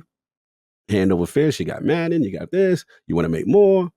But it's something. I hope the right lessons are being learned, man. I really do, because all this now just puts me in so much fear for my beloved Mass Effect. It just scares me, man. As a person, like the way you love Bethesda is probably the way I love, BioWare and Mass Effect. And I don't want to know about a world where it goes away. I don't want that timeline. And it just seems like it's just marching to the marching. You're right. Correct. Better word. Marching to the inevitable end of one of my favorite studios. It is depressing. It's depressing. I'm trying to process. Absolutely. Yeah, dude. Yeah. It's I know a lot of people go like, oh, what's sad about all of this is there's clearly something we'll learn if we get to the launch of Mass Effect 5 what the problem is or isn't. Just because a lot of people were like, oh man, I miss old. That's the biggest bit of biggest bit of misinformation on BioWare right now. Is a lot of people are under this idea that like old BioWare is gone for a while. And yes, like Drew Karpyshyn, James Owen, like a lot, Casey Hudson, a lot of old BioWare did go, but most of them were there and stayed. Like a lot of them were there. Gamble, Parrish Lay, every person who got laid off that we were covering, Patrick Weeks, I'm sorry. These individuals have been there 15, 20 plus years. Long tenured employees. Dara, 20 plus years. Yeah, shout out to Dara. Yeah, like a lot of, and this is not excuse making. Like I think people naturally interpret it as it's just wrong information. It's like, no, they lost their way, man. Like they tried to make bigger, prettier games, and they got away from what made them great. But the talent that made them great, a lot of it was still there. A lot of it's not there now. But a lot of people were like, man, if they just were old BioWare, I'm like, look at the Skeleton Crew they announced. I'll bring up a tweet from Shinobi that I pointed out in my video. And to me, I'm like, what more do people need to see that like old BioWare absolutely still is there? I apologize. I am scrolling right now and I will find it in a moment. But I know Parrish Lay was on that list. Mike Gamble was on that list. Here we go. I think I just found it. Yep. Here we go. Okay. Mike Gamble, executive producer going back to Mass Effect 2. The director of the game is Preston Watamanuk, who is a 24-year veteran and was the lead designer on the Mass Effect trilogy, KOTOR, and Neverwinter Nights 2. The art director is Derek Watts, who is the art director on the original trilogy for Mass Effect. The creative director is Parrish Lay, who led the cinematic and presentation animation going back to Mass Effect 1. And the narrative director is the only bit of new blood, and it's Mary DeMarle, who did the story and writing for Deus Ex Human Revolution and Mankind Divided, as well as Guardians of the Galaxy. So classics. Yeah, I look at that and I'm like, for the people who are like, if it was just old BioWare, it'd be great. I'm like, you're lying to yourself because it's right there. It's been there. The problem lies much deeper in just what they focus on. And I do think production cycles are a big part of it. And like EA definitely meddled, but I also think BioWare was lucky to have a publisher like EA in the terms of a scapegoat. I think it was an easy blame for a lot of people when it's like, yeah, they made us make, for example, Anthem. That is an EA problem, right? Like, but BioWare did have 8 years to make that. Yeah, Andromeda was not. Andromeda was 7 years. Try to put that out there. You're right. I read that report, that thing very, and at first you nailed it because I had, not to cut you, I'm sorry. You're good. I had in my mind mentally EA as the scapegoat, but then when you heard about the process of, I'm talking about Anthem specifically. Yeah. Bro, a lot of blame could be put on BioWare, as what happened here and the mismanagement and stuff like that. Yeah, absolutely. Good call out. I forgot about that. So it's like I think the thing that people don't realize is there is shared blame. Like people are like, oh, they've been bad since EA bought them. I'm like, that's a fair point because you can notice like a downward trend from there. That's a fair point that EA did play a hand in it. But BioWare did have their own shots to call and they just were really bad at it. The magic. Yeah, the magic was a thing that Mark Dara talked about. In fact, speaking of, he uploaded a video. It's called, I think, Dragon Age Veilguard is released. Now what? And in fact, if you watch that video, this video went out before any of the layoffs happened, any statements from BioWare, you could see in the tea leaves, like he knew what the fuck was going on. Because pretty much he was laying out when BioWare started, when he was there, I think he said he was employee number like 32 or he was in the 30s, low 30s. Nice. And he was just like, when we started off, we were working on like 3-4 different things at a time, like Jade Empire, KOTOR, Mass Effect, Dragon Age. Like we're spinning up all these projects, but you noticed as you went deeper into that timeline, the resource pool became greater. And so eventually it became Star Wars, Mass Effect, Dragon Age. And then he hypothesized, but he would know better than I think anyone on the internet. Anthem had a problem where like then these games that were all big and needed more resources wouldn't be able to pull from anyone internally. And so you'd have an Anthem that would stall a bit, but that's a management problem. That's not an EA problem, in my opinion. That's management. That's like, why are you spinning this shit up if you're not equipped to do it? Or you think that you're going to get that talent off of one project into yours. And so when BioWare took a while to make their games and development times kept slipping and slipping, these projects just crash into one another. And what he shows in the video is how BioWare just kept trying to borrow resources from each prior project, and now they're in their first ever all or nothing moment since they made their first ever video game as a company. This is the first time in the company's history since game one that BioWare is a one project team. Yeah. And according to Bloomberg, as we have here, some updates on BioWare, Insider Gaming has reported that within BioWare, many are worried of more layoffs, and also that Bloomberg is saying that BioWare is now below 100 members, and that 2 years ago, there was more than 200 people at that studio. So they're cut in half, and no doubt that's going to shrink down more because they don't need, this is going to sound like a dick move, but like they don't need 100 people working on Mass Effect right now. They need a skeleton crew working on it and actually getting the ideas in an agreed upon place. That is the single biggest misunderstood thing in game development, dude. It's like, the idea of being able to do anything but not everything is just so clearly. I mean, you could read the development stories about Andromeda and Anthem and fucking Veilguard is a perfect example. It had 3 different phases of 3 different games. At first, it was like a heist video game, and it was very reactive, tight 30-hour RPG. And then it turned into Joplin or whatever, I think is what the code name was. That was the live service game. Then they got stripped down and you got Veilguard, which was 60 hours long and a lot of filler content and the whole rest. And so again, agreeing upon ideas and moving forward is I think more difficult than people realize. Like BioWare is a perfect example of that. So EA absolutely is out of their fucking minds with this kind of statement because they have no idea what they're doing clearly with something like BioWare. But at the same time, I think blame can be shared around. It's like, I don't think BioWare was well managed for a while now, for at least over a decade, and it shows. That's why I commended Gary McKay when he stepped in. Like, that guy had some hard choices to make. Like, they had to completely outsource Star Wars: Old Republic. Like, it's not under BioWare at all now.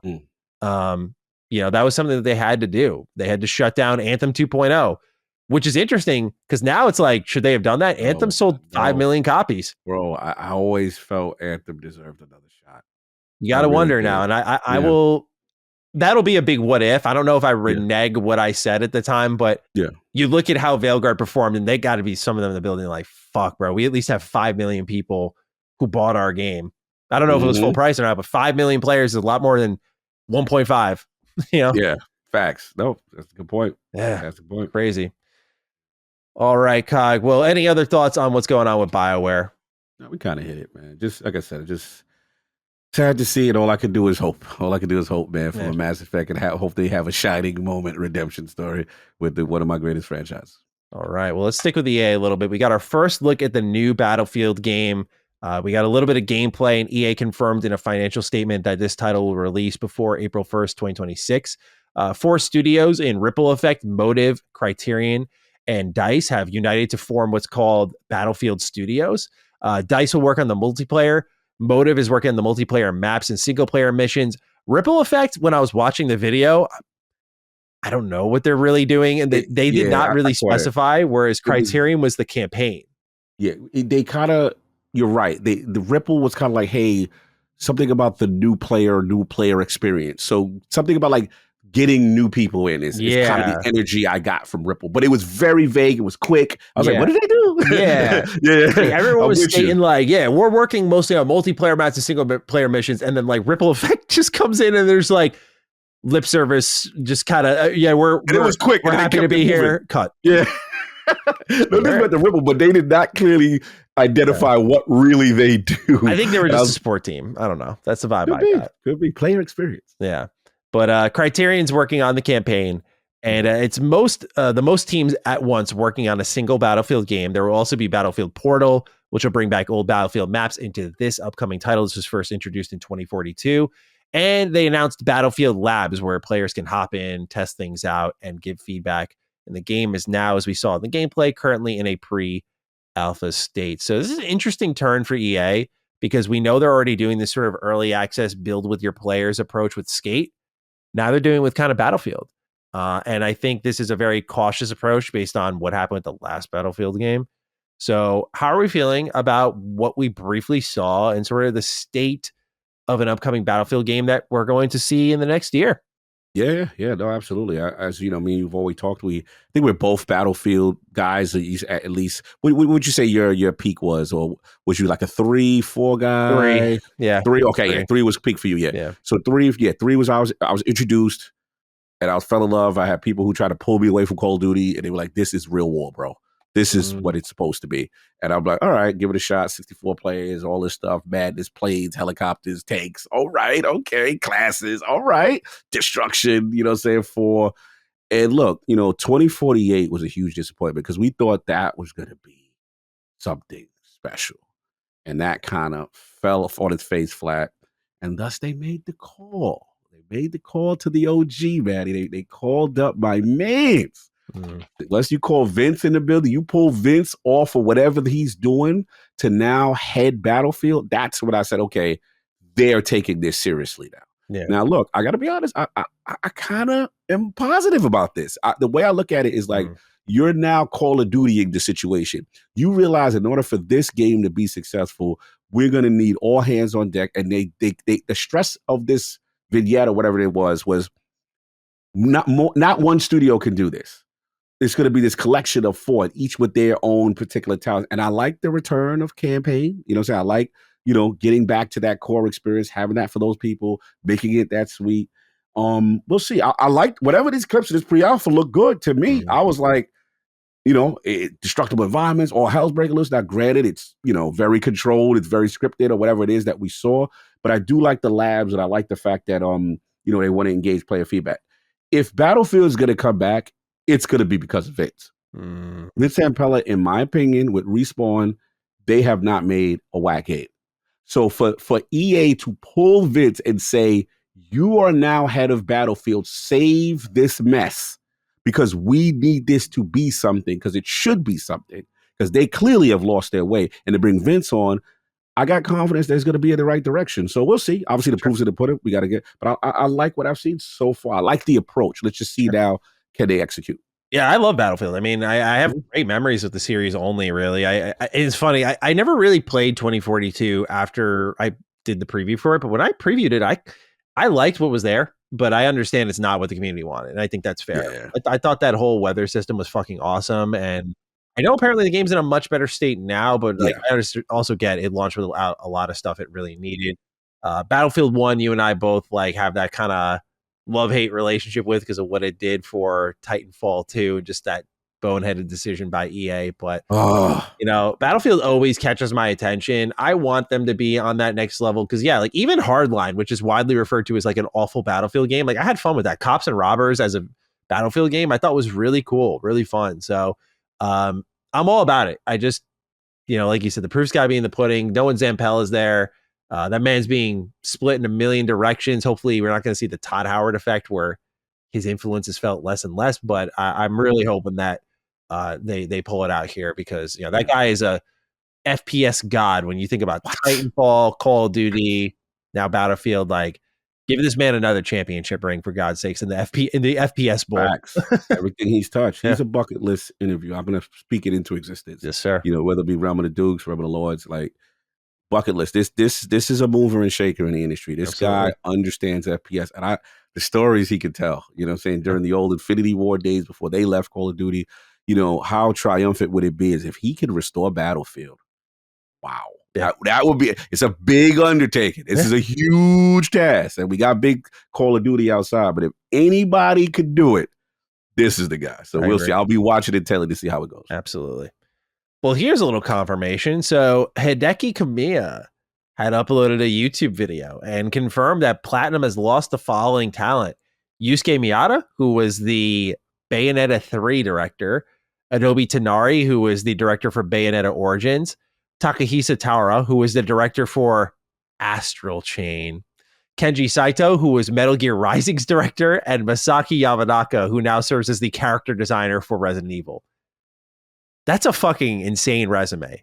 Bayonetta Origins withstanding, no disrespect to it. Just the rest of those games, though, are fucking awesome. And of course, Hideki's out too. Let's not forget number 6 on that list. So pretty crazy. So how are we feeling about Ninja Gaiden knowing all those guys are gone now? Yeah, this puts things in perspective. Yo, you know what I feel? I feel like, Kamiya, this is nasty work, man. Why you announce this now, man? Yeah. Why are you putting this out there now? That team, it's so funny. The remnants of that team was excited to pop off for what they doing. You know what I'm saying? With was it the Team Ninja? Yeah. And here you come. Oh, by the way, y'all, all the games that y'all like that we made that you thought was over there, they left. They left. They fired. They walked out. This is a sabotage bomb. Because he did this for me. Because I was popping off a little too much. I was popping off. Sure. I was like, did you get outside? What? I was like, yeah, Carrie, what? We still here? You doing that? We got Ninja Gaiden 4. What's up? Yeah, who's over there? You got CT. It's funny though, because there are tiers to the Platinum teams. There was that era. Remember when they did like Legend of Korra and Ninja Turtles? Like they took a bunch of Nickelodeon licensed deals, and I remember being so excited about that. But like their A team was working on, I think it was Astral Chain at that time. But Ninja Turtles and Korra turned out awful. And what hurt me is he name drops the Astral Chain. Yeah. Metal Gear Rising directors, my favorite game. So the dudes who did my favorite have nothing to do with that. And that's what I was hoping for. I was like, oh, we gonna get that revengeance and we gonna get Astral Chain. Again, not saying that Ninja Gaiden 4 is going to be back. Because remember, it's a co-development situation. So the key now is, I guess from a team, like I'm gonna be honest, there's a part of me now that feels like this. The I don't want to say this. This is a bad word. Like the scraps of 2 existing teams. I hate to say it, but that's how I feel. Like I'm like sloppy seconds, Cog. Yeah, because it's like Itagaki ain't there from Team Ninja side. Who's the go? And maybe he just went too crazy. He got too many shades. He did too much. I heard stories about him. Oh, bro, you know who put the business out? My man from Tekken, Harada. Oh, he said Itagaki used to play 5. Itagaki was doing dirty stuff with Dead or Alive, trying to get Harada's opinion and stuff, and then try to take him out the business and destroy him with Dead or Alive. Because Harada has so much respect for him as an OG and wanted to work. That's why we never got a crossover. Harada wanted it to happen, but this guy looking at Harada as the competition, but then he arrogant. Bro, he got a whole YouTube thing breaking down his weird relationship with Itagaki. I didn't know this. Bro, it's the funny. I'll send you send me that link. Yeah, that's interesting. Bro, that's out for blood. That's wild. Yeah, because it's like you got a young Harada who looks up to him, but this guy looking at True like the enemy, but they're trying to be your frenemy. Hey, Harada. It's like me going head to head with Todd Howard. I want to show you my game that I'm working on. What you think? And Harada was like, okay, looks good, whatever. And then launches it, and now you try to kill Tekken. Like, yo, bro, I'm going to send it to you. But anyway, back on point. But now it takes a little to steam. And again, not saying the game's not going to be good. We happy that it exists. We getting Ninja Gaiden 4, no doubt. But I'm just like, damn, like who is actually left from both sides. That I need to know, because Kamiya just threw a grenade on me right now. Oh, bro. I was talking so much junk, bro. I was like, I mean, the game showed well, so it's not like you're out of pocket. Yeah. I was like, yeah, Kamiya, what? We don't need you. We outside. What? Who outside, Kyle? Who? They're out here on the street, not with them. I was like, damn, this was a death blow for me. But I said death blow is a strong word. This was definitely disappointing to hear. Yeah. But again, in fairness to what we see, it looked fire. And I'm pulling for the teens to get your revenge story, or who's out there. You young interns, if it's young interns in the building, whoever it is, do your thing, bro. Show them that you still got that. We gonna support. No mention of the what was Babylon's Fall talent. Like, no mention of them being gone. Just why they could be on the list. Why they could be there. So I don't know, man. Definitely never want to get on this guy's bad side. I mean, the spite is fucking real. Can you imagine how he treated any of his ex-girlfriends? Like, holy fuck. This fucking guy. You like her? These are all the dudes she did. Yeah. Like, yo. That's what I'm saying, bro. Like, what are we doing? This dude is I've met Carrie before. He's a funny dude. He can get messy, man. One of the few interviews I was actually proud of. He understood. What's funny is they had the translator, Maddie. He knew every word I was saying. I was like, "Oh, you slick. You can understand." He had the translator there to see if you would slip like this fucking guy or something like that. And he knew. Yeah. He knew, but it was fun. It was fun. Unblocked me, Kami. I don't know why. I didn't say anything to you. I think he blocked me too. Yeah. Yeah, I'm like, bro, I didn't even say anything to you. You know what I'm saying? So I'm just we interviewed him. He's like, fuck this guy. No. I mean, in person, we talked, but I'm talking about post-interview. He retweeted LogNet. It was lit. We got the interview up.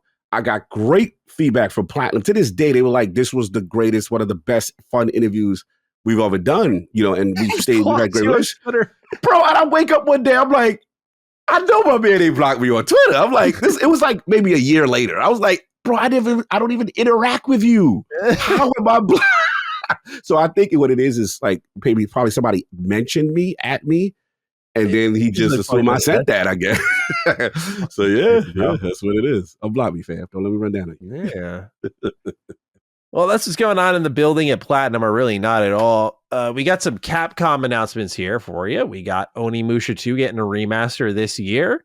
Capcom Fighting Collection is launching May 16th, and Fatal Fury's Mai is joining the Street Fighter 6 roster. Some highlights there. Of course, Monster Hunter Wilds get some betas that you can dive into, and that is releasing very soon. So, Cog, any thoughts on what we've got here happening at Capcom? So it just continues. Onimusha, classic, kind of like a Japanese Resident Evil with swordplay. It was so good, man. I can't wait to get back. It's been so long. That was a big one. Capcom Fighting Collection, your boy supported, your boy downloaded, Xbox version out there in these streets. All those complainers, all those guys putting out, it's a shame. It's another game. This is unacceptable. It's out. What's up? Yeah. You gonna buy? You gonna cop?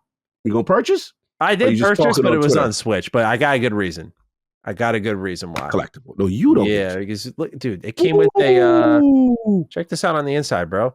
This is that's fire. This is a comic book. It came with a comic book. Oh, that's fire. Right? That's like, fire. How could I not? You get it, Pat. I'm not talking to you. I know. Support. I just had to make sure I was honest. My conscience was kicking in. I didn't want Kai to think, I bought it on Xbox. I didn't.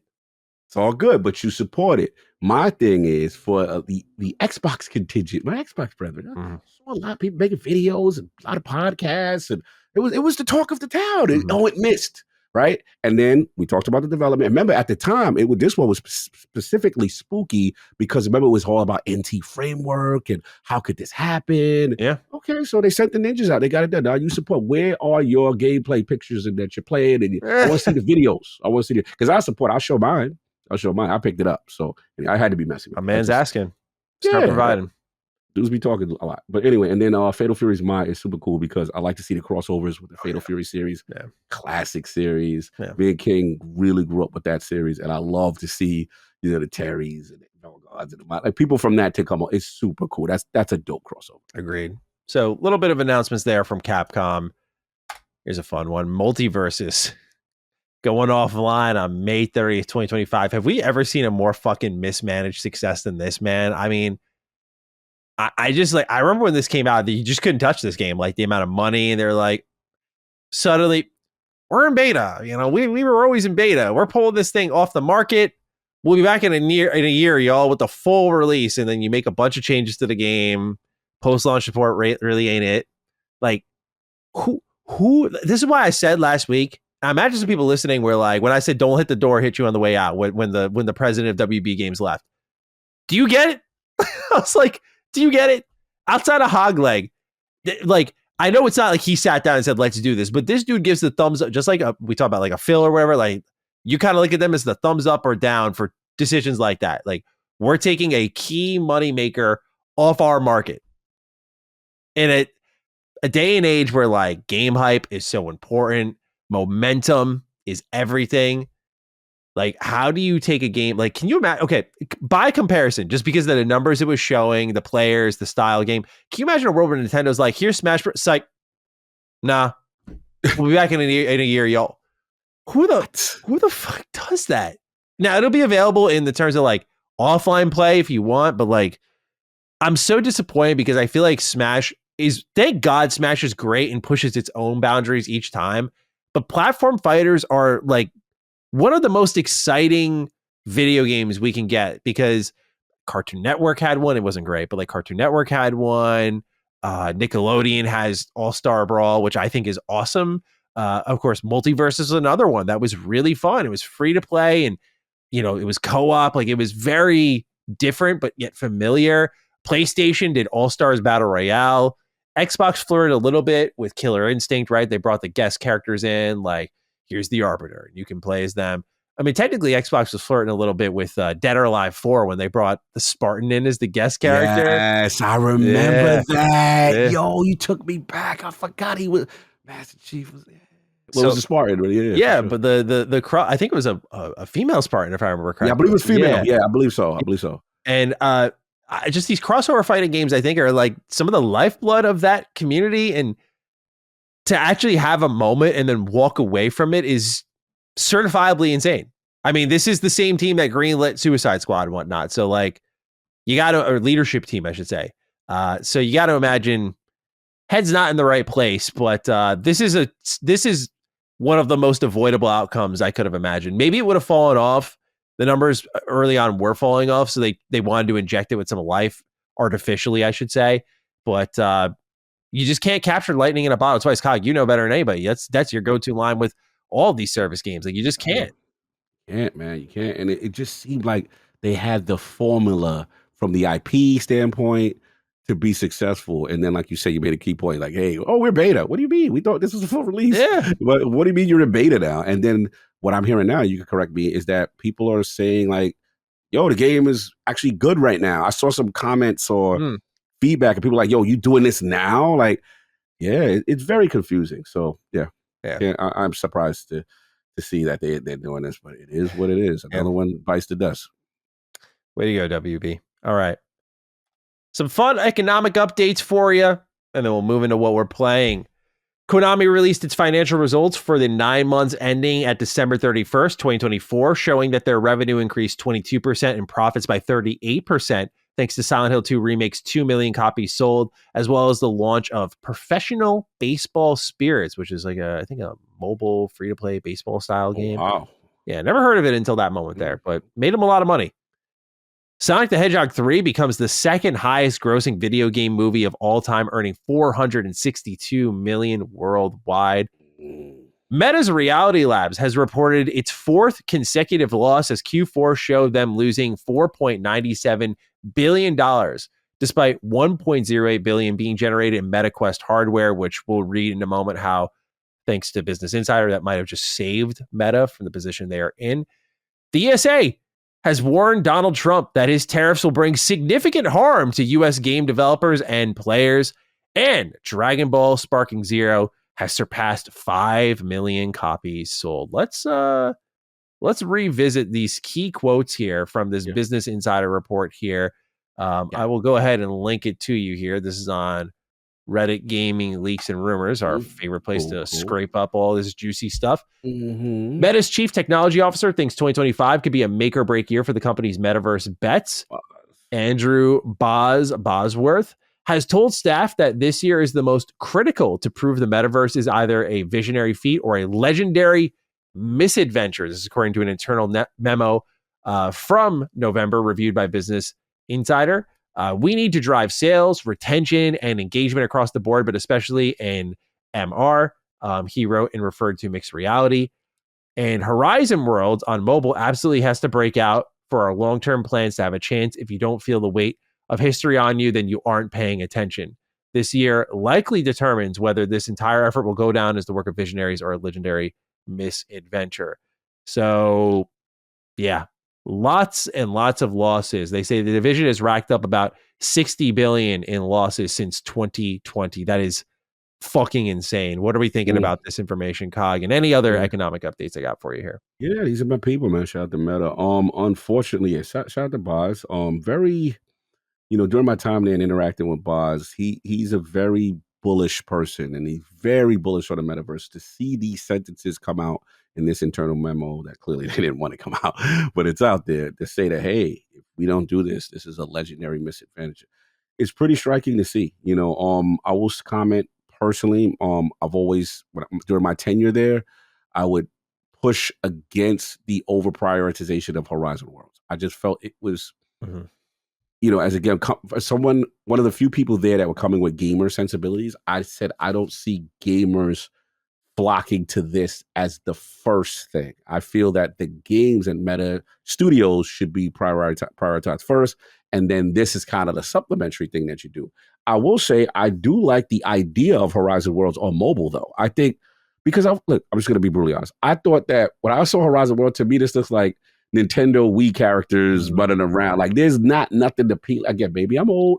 There's nothing to me that's appealing to that. Now I get the virtual aspect of interacting in a virtual reality setting. I get that part. And there were some cool things. The part that I did like was how they interacted with, I was pushing like, the sports, watching UFC, right cage side, doing, NFL deals. Like I'm about that. You know what I'm saying? That to me is where you can use it in cool things. But hey guys, let's go in the room. And, I was never that. But I know the worlds and certain things they will.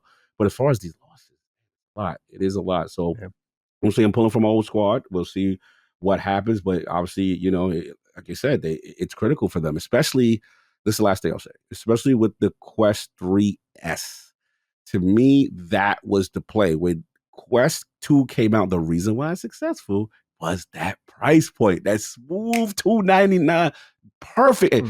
This should have been, they should have, in my opinion, Series S and had that little man as an entry point. And you don't have to commit. They're asking somebody to commit to 500. It's a lot. So we'll see, man. Again, it's not looking good, but pulling for them. I got a lot of people over there who are actually really good people, that do great work. But yeah, man, it's sad because the tech, you talking about, man, the tech is so good. Yeah. It's so good. The games are so, they have a killer app at Asgard's Wrath too. Like it is like game changing defining. Y'all know how hard I go for Demio. So, and they coming out, they got the Dungeons and Dragons joint. They got the deal with Wizards of the Coast. Demio and Dungeons and Dragons, bro. They got the games. I'm like, focus on the games, bro. Yeah, Leader Horizon Worlds as a supplementary thing. That's just me. That's just me. I think you got the vision, bro. But that metaverse, that's the future. Am I right? I want to talk about it. Shout out to the homies over there. Absolutely. I got love for y'all. Absolutely. All right, Cog. Well, moving on. Let's talk about what games are playing before we chat with Carrie, shall we? Got some interesting games on the list here, Cog. Would you like to get us started? Yes. I'm quite hungry. Lord Cog from Scalets and Henry. Oh, man. KCD2. Oof, what a game. All right. So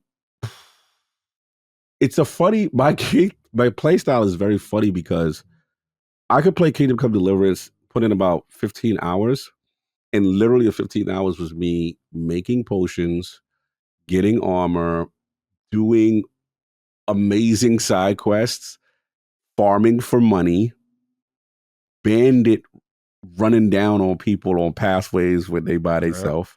This game has the most hilarious fast travel system I've ever seen. Oh, yeah.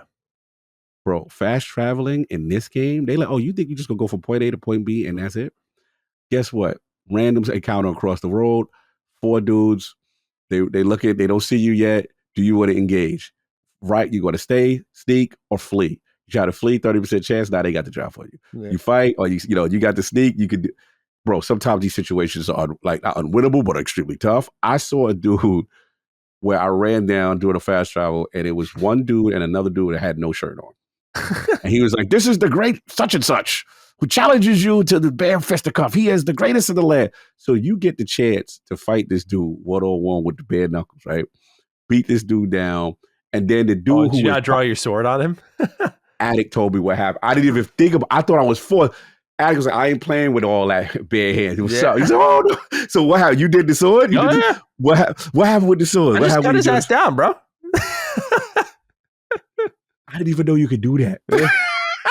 Games sometimes when they, I mean, obviously, because there's times in the game in the quest where they'll be like, you have to fight like fist to fist. Because like there was a guy who was not pleased with me, and I'm just loading shit onto a wagon while he's talking his game. So I respond to him, and he's like, "That's it." And he gets up and throws his fist up, and I'm like, "All right." I just pull out the sword and I hit him, and all of a sudden everyone around him is like, "Whoa, whoa, whoa, whoa!" And they like get up and they're like, "Yeah, you want to go? You want to go?" I was like, "All right." So sometimes drawing the sword isn't the right play, but in that moment, I was like, "Bro, I'm in the middle of the fucking woods. Like, no one's gonna see this one." All right, exactly. Bro, it's kind of like criminal of me in the scheme of things. Bro, where your mind goes in that dark moment, but I'm like, yes, right, no one's gonna see. If I'm out in the wilderness and you acting up and there's no townspeople and no guard, you're gonna get reputation meter. Like, on guard. Many a noble has caught it. And sometimes the bandits will run down on you. You know what I'm saying? Kind of thing. But let's get to this game. I want to shout out Crytek. This engine, I don't know how they are doing this, because this is one of the most beautiful games from an environment. This is Bohemia. You talk about countryside, meadows, grass, just agriculture. Everything looks so beautiful and lived in. Then you got the systems of characters. And what I like, Maddie, is just watching them go about their day. They go to the pub. They'll have natural dialogue. You'll hear them have conversations with each other. You got that. Then it's not just that. Oh, you got animals. We got bunnies. We got deer. We can hunt. We can poach. Right? You got that. There's so many things going on. And then because usually with these games, Maddie, what you realize is that when you go graphical, you have to sacrifice. I feel, right? And again, I'm not trying to set a shot at any particular company, but usually companies that have very CPU intensive games with a lot of processes, you have to cut back on fidelity. They are not cutting back on fidelity. They have all of these systems. I'm like, bro, how? Like CryEngine, y'all need to study this. This is a testament. UE5, you are on notice. Because whatever CryEngine is doing, and more importantly, whatever Warhorse is doing, all development talent needs to go over there and learn what they are doing. Because then remember what I talked about the player models in the face. Now, are they Baldur's Gate level? No, probably still the champion, but it ain't that far. Yeah. It ain't that far, and they better than a lot of other people. I would say those full cutscenes, it's tough to top. That's really good stuff. Look at the eyes, look at the emotion. And this is where they beat Baldur's Gate. The enunciation and the talking and the words. Because when they're talking, you see the words. I'm like, I smoked this so terribly. How are y'all doing that? And they got the best natural group conversation. I had a quest where it was 6-on-6. Fully animated, everybody doing their thing, talking in real time. I'm like, how are they doing this? Then they got horse riding, they got animals, they got cattle, the list goes on. Unbelievable. Yeah. It's unbelievable. This engine is unbelievable, the scope that it has, right? So let's get into that. But as far as my playthrough, bro, I am having, all right, here's the thing. People who are just picking it up this game, I'm not going to spoil, but this is my advice to you guys.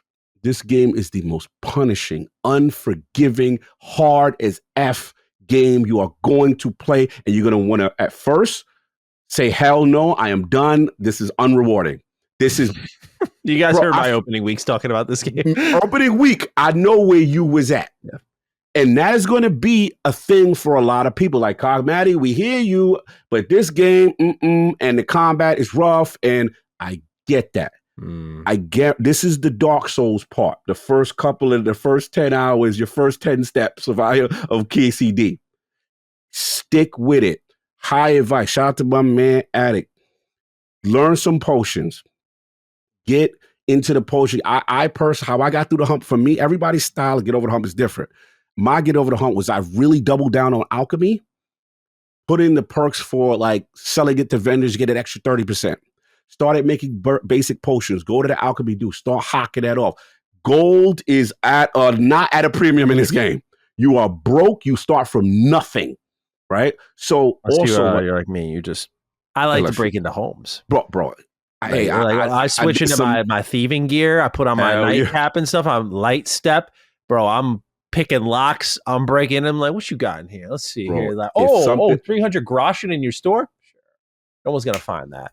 Got you, bro. I did some very unsavory things that I'm not proud of in the very beginning of this game. Yeah. But I got to survive. I had to get armor. I had to get clothes. I had to get shields. I had to do what I got to do. Because my man was running out. Bro, what's funny is when you show up in the town, you forgot to change fits, and they're like, "Hey, yo, he's got my shirt on!" Like, like run up to you. It's not amazing that they noticed that. Yeah, it's amazing. They're like, "Hold on, we're gonna arrest you now." And I'm like, I've had moments where like I have gaslit them, where they'll like show up to me and they'll be like, that shirt's not yours, fam. Like, you're going to give that back, right? I'm like, how dare you? I'm here to visit an important noble, and you're interrupting. You're like, oh, sorry, sir. It must have been someone else. And they walk away. I'm like, yeah, that's right. It's so I good. Saw your video, and you had some stupid glasses bro, and a funny outfit that you stole from someone else. Bro, and you gaslit them. Because when your glasses are on, bro, your charisma, wherever the stat was, I forgot it was, through the roof. Those glasses look wild dumb. They're called spectacles, but bro, they put you on a whole other level. I was convincing women to sleep with me. I was getting out of every crime. Those glasses are the ultimate riz. Like, get your glasses in KCD. Have an outfit with, like you said, the good spectacles. Make sure your fit is clean. Go wash no dirt, no blood. Yeah. Keep that fit. And certain people, especially if your speech and your conversation is good, you could freak the situation and talk your way out of certain things. So that's that. Me, I went more of a rough and tumble route, right? Yeah. I was more about trying to get gear. I remember when I first got my first piece of armor, because remember, in this game, you can't just put armor on. Oh no, you have to get the cloth. I'm still figuring that out. You got to get the trousers, because you just can't put raw heavy metal on your legs. I mean, they keep like this game is the most realistic thing, almost to a point, but it's just like you appreciate it more and more because there's nothing like this. Yeah. Again, this is not going to be for everyone. This is not high fantasy. This is not dragons. This is not magic. Mm-hmm. This is real life. You got to kind of figure out how to earn a living. You got to kind of figure out how to survive. And then this is where the questing comes in. And then the questing is just so good. It is. I did a quest. First of all, they had a dude who got a speech impediment that talk like this. You ever talk to that guy that talk like this? And he's like, go over there. These bastards, they stole my flagpole and you need to go. Bro, they're acting with a dude with a speech impediment from another. It's hilarious. There was so many ways to do this quest. It was one way we just try to outright steal it at night. And it's like a flagpole in the middle of, and it's mad people watching you. It's a crazy beef between two warring families. And one of the joints I did was, they had KCD gives you like 6 ways to do one. Yeah, it's fucking crazy, bro. It's incredible. Yeah. So I did one. I was like, all right, you know what I'm gonna do? The dude who's on guard, I'm gonna get cool with him. Come to find out, he had the hots for some other chick in the town. So then I go convince the parent. She was like, yeah, I love her, but their parents don't think well of me. I got the parents to get on their side. I got him. I said, hey man, instead of watching that flagpole right now, and I'm trying to steal. Why don't you? I said, your girl Maria, bro, I could hook it up. You guys, I get some time away. I'll hold your post down. You know what I mean? While you go in there, he said, you got me a date with Maria. Yeah, go. Yeah, man, slid off. It was nighttime. Climb up there, rip this stuff off. Bro, I'm hustling, baby. Like, this game's there's good. There's hilarious. Did the quest where there's a dude and have you tried the whole quest of trying to get Mutt, your dog, back? Yeah. Okay, so you remember the part where your man's you go to this dude and like the mother, like she's like, my husband's missing, no one knows, but you go to the son, like, that bastard, he's a drunk, he's somewhere. Yeah. Did you do that quest? Yeah, I did the whole thing. Yeah. Okay, so the funny part is when you get to this dude and you got to carry this grown man on your back. Oh my god, yeah. Through one part, then he keep asking you to do more things and more things. Now this is where, all right, my main issue with KCD is I still don't like the content. I just don't. I have trouble I've gotten with it better. too. I'm with you on that. I just don't. I mean, don't get me wrong, it's better than KCD 1. But I know it will frustrate.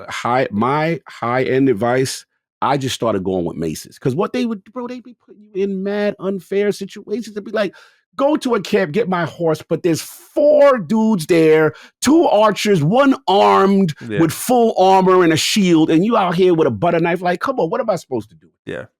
Right? So I tried the stealth approach, and my stealth, unfortunately, I wasn't strong enough to get like stealth kills from how they resist, but I'll have the advantage, right?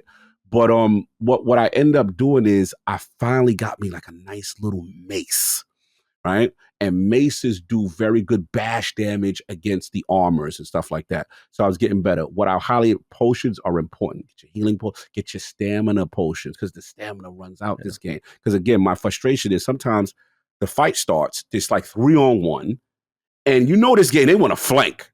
They want to do dirt. They want to do you dirty. AI wants to be very evil to you. So what I do is I'm trying to move, and KCD is like, your stamina is going down just by trying to move. And I'm like, come on, y'all. So the trick, what I've done is I stock up on potions, stamina specifically, and then there's this one called the Marigold Concoction, which gives you health slowly over time. Yeah. Right? So I'll pop those, get those popping. Make sure you guys get yourself a nice belt, so that you can put multiple weapons in. Get yourself a nice pouch so you can put your potions or your food that doesn't spoil earlier, stuff like that. And then that's how I started getting through.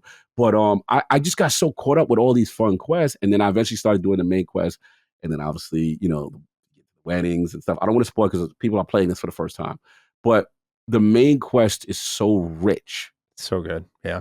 It's so what an rich. improvement, man. I don't know if you're like me. Like, I like the first one a lot, but I didn't like walk away with any impression of any character. And I noticed over time, as the game sold more and developed its own community, people like loved Henry, loved Hans, but like I never had any lasting impression quite like I have right now. Like the writing in this game is just way fucking better. So good. Hans Capon, so he has funny. to be, bro, he's the funniest. Fucking shit. That's so good. The noble arrogance, and they are just this playful. They humble that dude so bad. Oh, he gets humbled. Or like, it's so fun. Like Hans is a thing. But I gotta admit, I gotta give my man Tom McKay, who plays Henry. It is Henry, because he's naive. But he could be very noble in how you play. And this is one of the games. Guy, talk to me. I gotta ask you about one thing. If you did you sleep around at said wedding? I was flirting. I did not sleep though. I did not sleep. Did you get it popping? You got it popping, bro. It's the funniest moment of the game. I don't want to get too into it, but like I'll just say that there's a side conversation, it's not marked or anything like that. Because I was just walking around like, Henry, can I speak to you? I was like, sure, what's up? Yeah. And so I talk, and it's like, my daughter is kind of like interested, right? And I'm like, all right, fuck it, why not, right? And so I go and do my thing, and one thing leads to another. But I would just say that afterwards, y'all should have a conversation with that individual. The revelation of your performance, it's so funny. Bro. It is so funny what they made canon in this game, where it's like, oh, my bands might not be performing. Like, bro, you're not afraid to make this dude a lovable goof at the end of the day. Yes, the writing in this game is so good. You could tell they had fun with this game. And look, a lot of you guys are gonna get in for the first time. Again, I have not finished it because the game's just massive. This is a game. It's so big, it's so massive, so many things you can do. This is a game you can play this one game for the whole year, in my opinion. Like, this is that kind of game. You know what I'm saying? If you really want to live in this world, you can live in it. You can literally do anything you want to do. And there's tons of hours to do it. So, look, is it perfect? No. Does it have some nitpicks that I have? Yes. But does any of that take it away from, as of right now, a Game of the Year contender. In my opinion, it's that. The only way they fall for me is if I beat it and I feel dissatisfied with the main story quest. And I struggle to feel I'm going to, based on everything I've been doing so far. So look, jury's out, I'm still 45, but I don't want to rush it. It's like, you said it in your video. It's kind of like, it's this full course banquet meal. I don't want to rush all of these things. You know what I'm saying? Yeah. So I take, last thing. I forgot the thing I wanted to talk about. First time today, I had like a couple of doctor's appointments and stuff before, doing good stuff. All right, let me bust out the, little ally. Steam Deck verified. Oh, okay. I did not know that. This game is gorgeous on the ally. Oh, okay. I gotta download this on my Steam Deck. I didn't know it was verified because the thing, bro, is like I would have had a little more time on this if I could have thought about you. If I could do my portable gaming. I don't know, yo, by the way, now that the embargo is lifted, I don't know what fucking lockdown. US government's got to contact Warhorse and figure out what the fuck they did to lock this game down. Couldn't stream this game. Like nothing was working. I can now talk. Yeah, they had the whitelist accounts. It was, yeah. I don't know what happens. It was crazy. Someone broke. Sadly, someone broke NDAs. Okay. Because I'm with you. I've never seen this process. It just took me so I would have had more time with this game, but sadly, it wasn't there for. They were very honest with me in what happened, and I was just like, okay, I get it, but it just sucks. I'm like, I lost like a week of game time while waiting for you guys to get bro. I feel you. Yeah, and this game is so massive. This is, it feels like it's 100 minimum. Yeah. It's like another metaphor in a lot of ways. This is metaphor, but even more expansive. You know what I'm saying? So. Yeah, what I would say, I just wanted to say that that, bro, I took this thing, I took the ally, I took it to the doctor's office. I was getting mad when it was actually my time to get called up. I was having bro, I was probably getting about 50 frames, but it felt good, man. I didn't feel any real dips. I had the FSR, bro, Steam Deck verified, portal, all my data went through. I will be installing that tonight. Yeah, that'll get me some extra hours for sure. That's absolutely good to hear. Okay, cool. And last pro tip, like I said, potions, alchemy, make your schnapps. Whatever you do, you're going to get that early because Maddie made a good point. Again, nitpick, KCD. This is something they have acquired from the first one where you can't manually save anytime you want unless you have this potion currency. So find yourself a little alchemy table, learn it, and when you have it, put the perk that every time you make a potion, you get 3. Put that perk and put the alchemy perk that every time you go to sell. I haven't gotten that yet. Bro, Addict saved me. Once I did that, I'm rolling in the stamina potions. I'm rolling in the marigold. I saw one of my patrons posted they had like 32 savior snaps. I was like, wait, what the fuck? And hell yeah, bro. Bro, the worst thing in this game, you will play hours upon hours. You get into a bad situation, you're done. You lost all your data from the last autosave because the only time it saves is during major quest steps or if you slept in your own bed that you're allowed to sleep in. You know what I'm saying? Because I got a couple of spots across the map where I could get to stay at, you know what I'm saying, kind of thing. But yeah, like, bro, I spent days I did a quest where I found a legendary mythical axe from a long legend. Bro, I figured this mystery. It was so well done. And the game did not hold my hand with the indicators and say, like, I had to figure out and read clues, do research, found it, got back. It was like, okay, you have it, but it's beyond repair. Nothing you can do with it. Then I had to go to blacksmith and actually make the weapon. and bro, and I'm sitting there. Did you do the blacksmith? Yeah. And he's whistling, do the whistling game, and you do it, and then you got to put it in the fire. You literally. I was doing it for so long, I thought I was doing it wrong. I was like the game would pop up warnings like, "Don't hammer too much in one spot." I'm like, "Oh, this weapon is so fucked." I was like, "This shit is so ruined." And then all of a sudden, I'm good. I'm like, "Okay."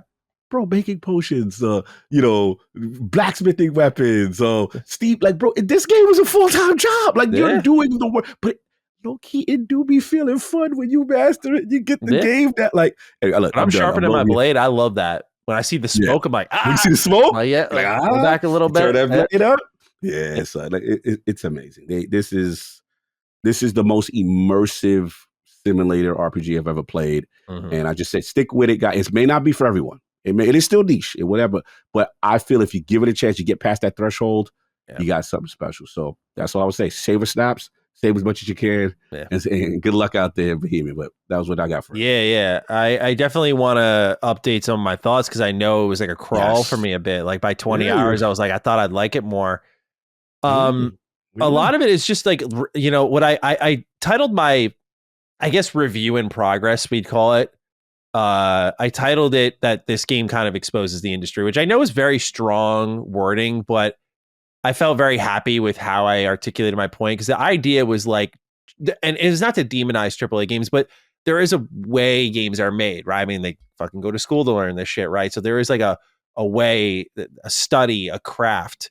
They all follow similar rule books. Like here's your yellows, you know, track this sort of stuff down, which I don't even think KCD has any of that either. Like there's no real, if I can remember off the top of my head, visual indicators that kind of tell you like you can mantle this or whatever. Like, like it's free of all of that. Yes. You know, its leveling system is very much level as you do, and even very in obtuse ways. Yeah, very Oblivion. But like I mentioned in my video, like you'll be encumbered and you'll be walking around, and your strength will go up. And my strength went up. I felt good walking around encumbered. Yeah, I was like, oh, dude, I can carry around 200 pounds now. That's great for me. There's no real penalty outside of not sprinting, but whatever. You know, there's a lot of complexities to this game, but really it's laying most in its quest design. COG put it out perfectly. Like they'll tell you to get in a castle or get that weapon or whatever it may be, and you'll approach that, and there'll just be a ton of ways to actually do that. And it kind of rewards your curiosity and your creativity at the same time, where like, I hope this game is studied by a lot of developers because it shows how important quest design really is. Like in that it's, you know, sometimes the complexity people find is in the choice and the branching reaction to them. That is part of it. But sometimes like, it's just, let's create like very complex levels. And then your only quest step is just getting in that building. And so, I mean, Dishonored functions in a similar way, which is why this game is so impressive. Is there's design philosophies from so many schools of thought packed into KCD 2. And so for me, when I said I thought I'd like it more, I guess what I started to realize is, no, my brain's been trained by a particular style of game for a while. This is a product of me, as I called myself out last year, not getting out of the AAA bubble as often as I should. So I became a product of that system.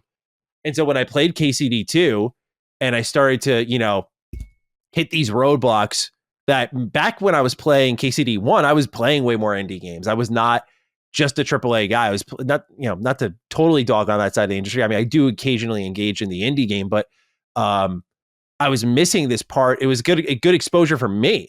I was like, oh, I just like have a totally different mindset approaching these things. And it's very simple usually. And so when it was less simple, it was frustrating. And I don't think that makes KCD 2 less obtuse, but I think I was just misunderstanding parts of it for longer than I typically did as a product of the games I was playing.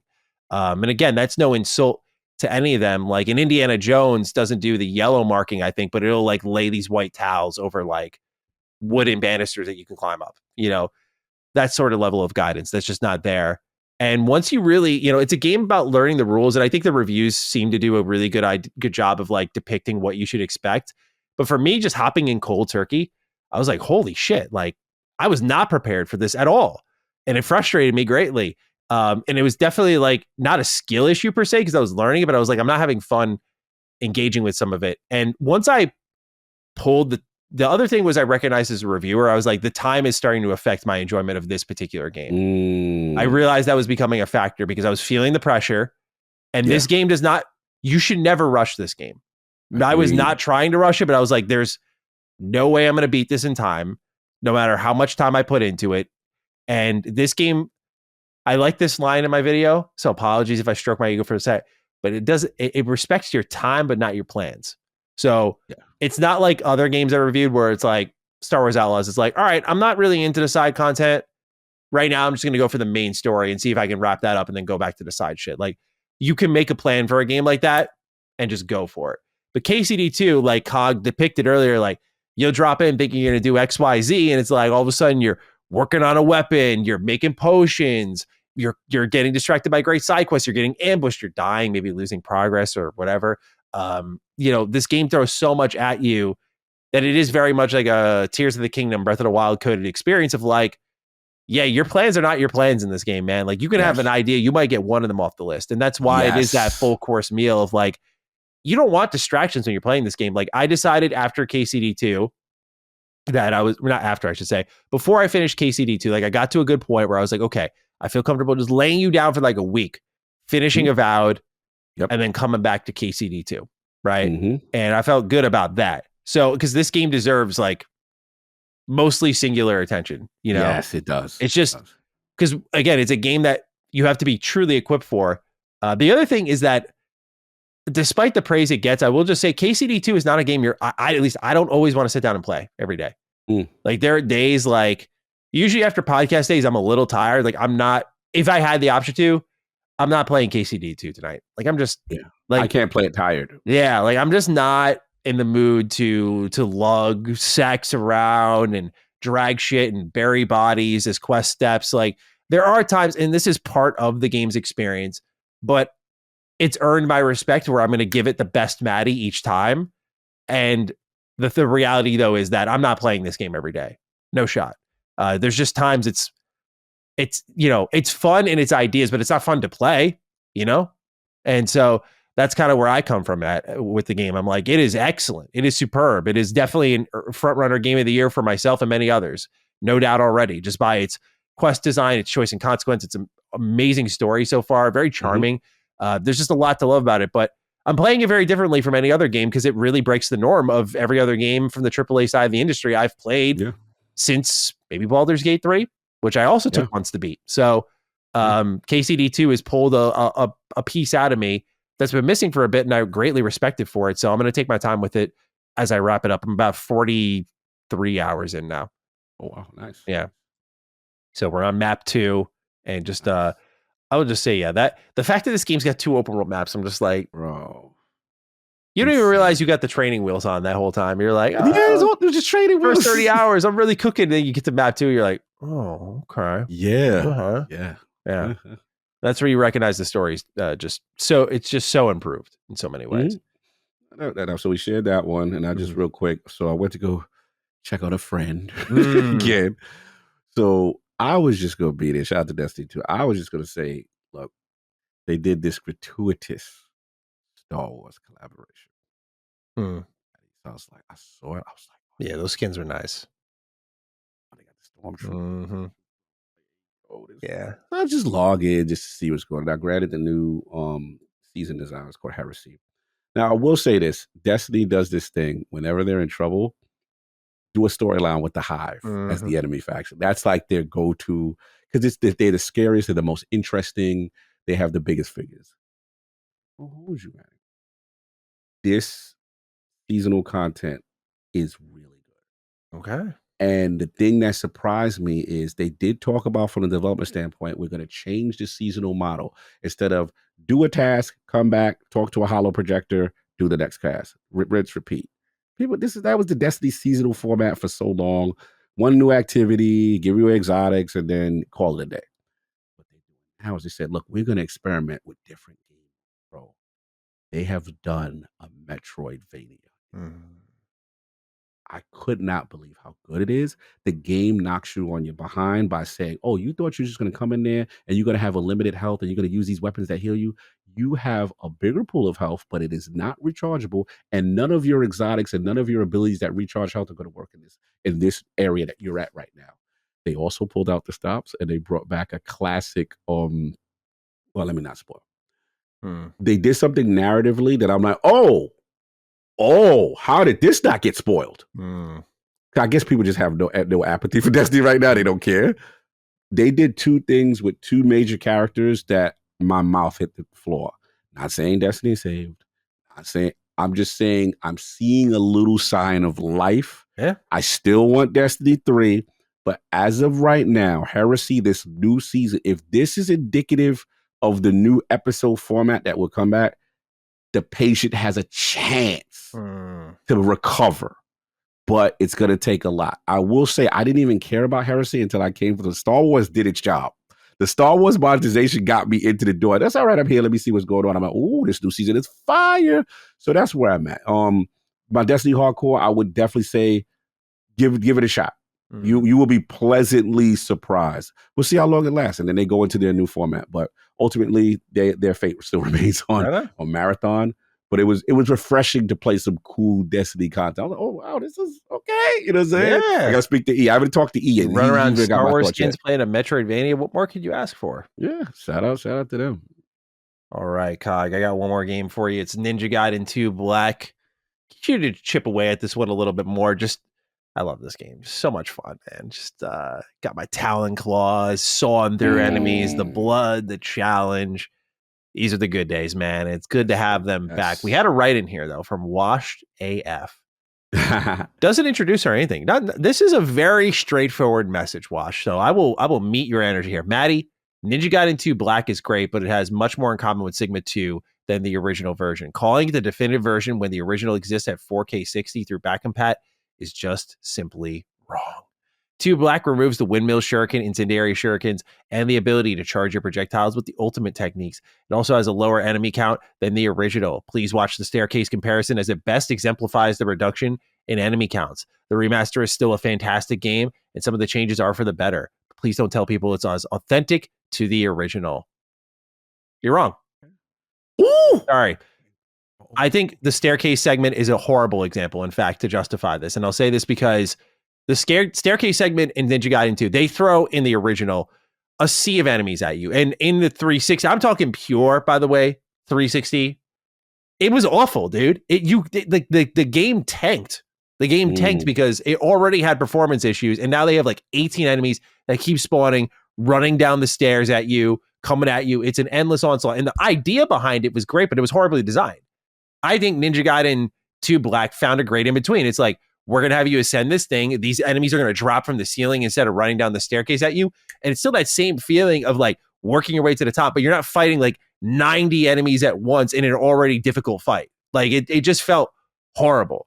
I think that despite you're right, the removal of like the windmill shuriken, incendiary, ability to charge your projectiles and with ultimate techniques, I care less about. But the first two is fair. That is very Sigma coded.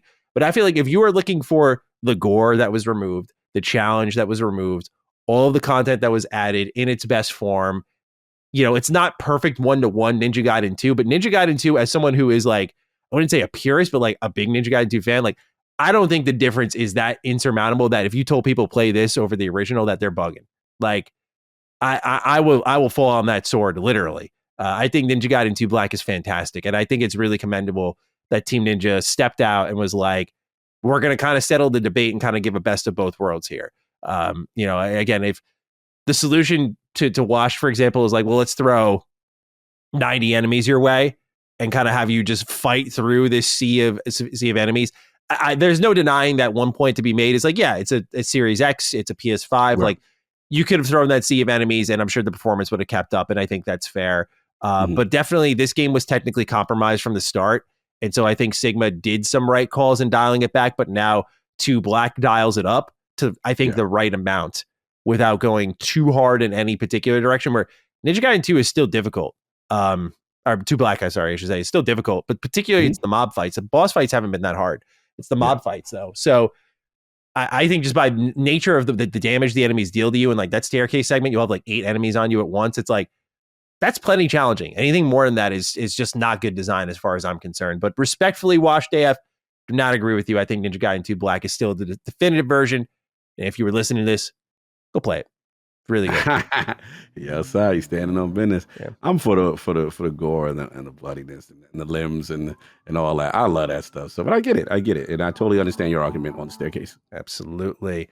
All right, Cog. Let's talk a little bit with our audience before we get into the news. Let's talk about Zero Escape. Ticos writes in, what up, throat coat goats? Y'all definitely helped me through my flu last week. First time I can ever remember I actually didn't lose my voice through an extended cold/flu. Definitely going to be something I stick with from now on. How about that? That's not the actual part of the writing, though, that we were focusing on here. Anyways, Maddie's talk about Sudoku on the DS reminded me about 999 from the Zero Escape series, one which I've begun thinking of replaying sometime this year. I'm sure Maddie has already played this one, but I'm curious if this might be something Cog might be interested to try. Think of it as a combination of Squid Game with the escape rooms and some sci-fi twists. Sure, it's still somewhat weeby at its core, but I think the thematic elements and more generous gameplay and narrative balance might make it more palpable for him to try compared to, say, Danganronpa. The only downside, though, is I think the remastered / modernized version from the Zero Escape Nonary Games bundle is not necessarily the best version for the game for the narrative effect, but I won't go into detail due to it being a big mechanical spoiler for the game.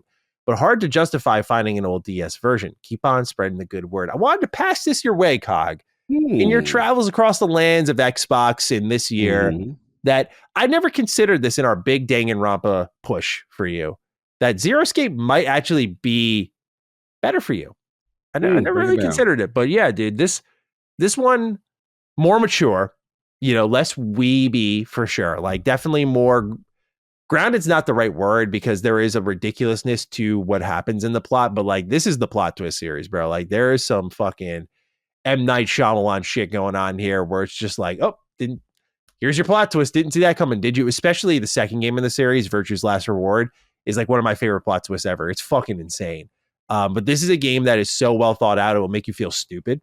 And basically the gameplay flow is like visual novel style, and then you'll get into, as the name would suggest, like an escape room, and there are puzzles that you solve within there.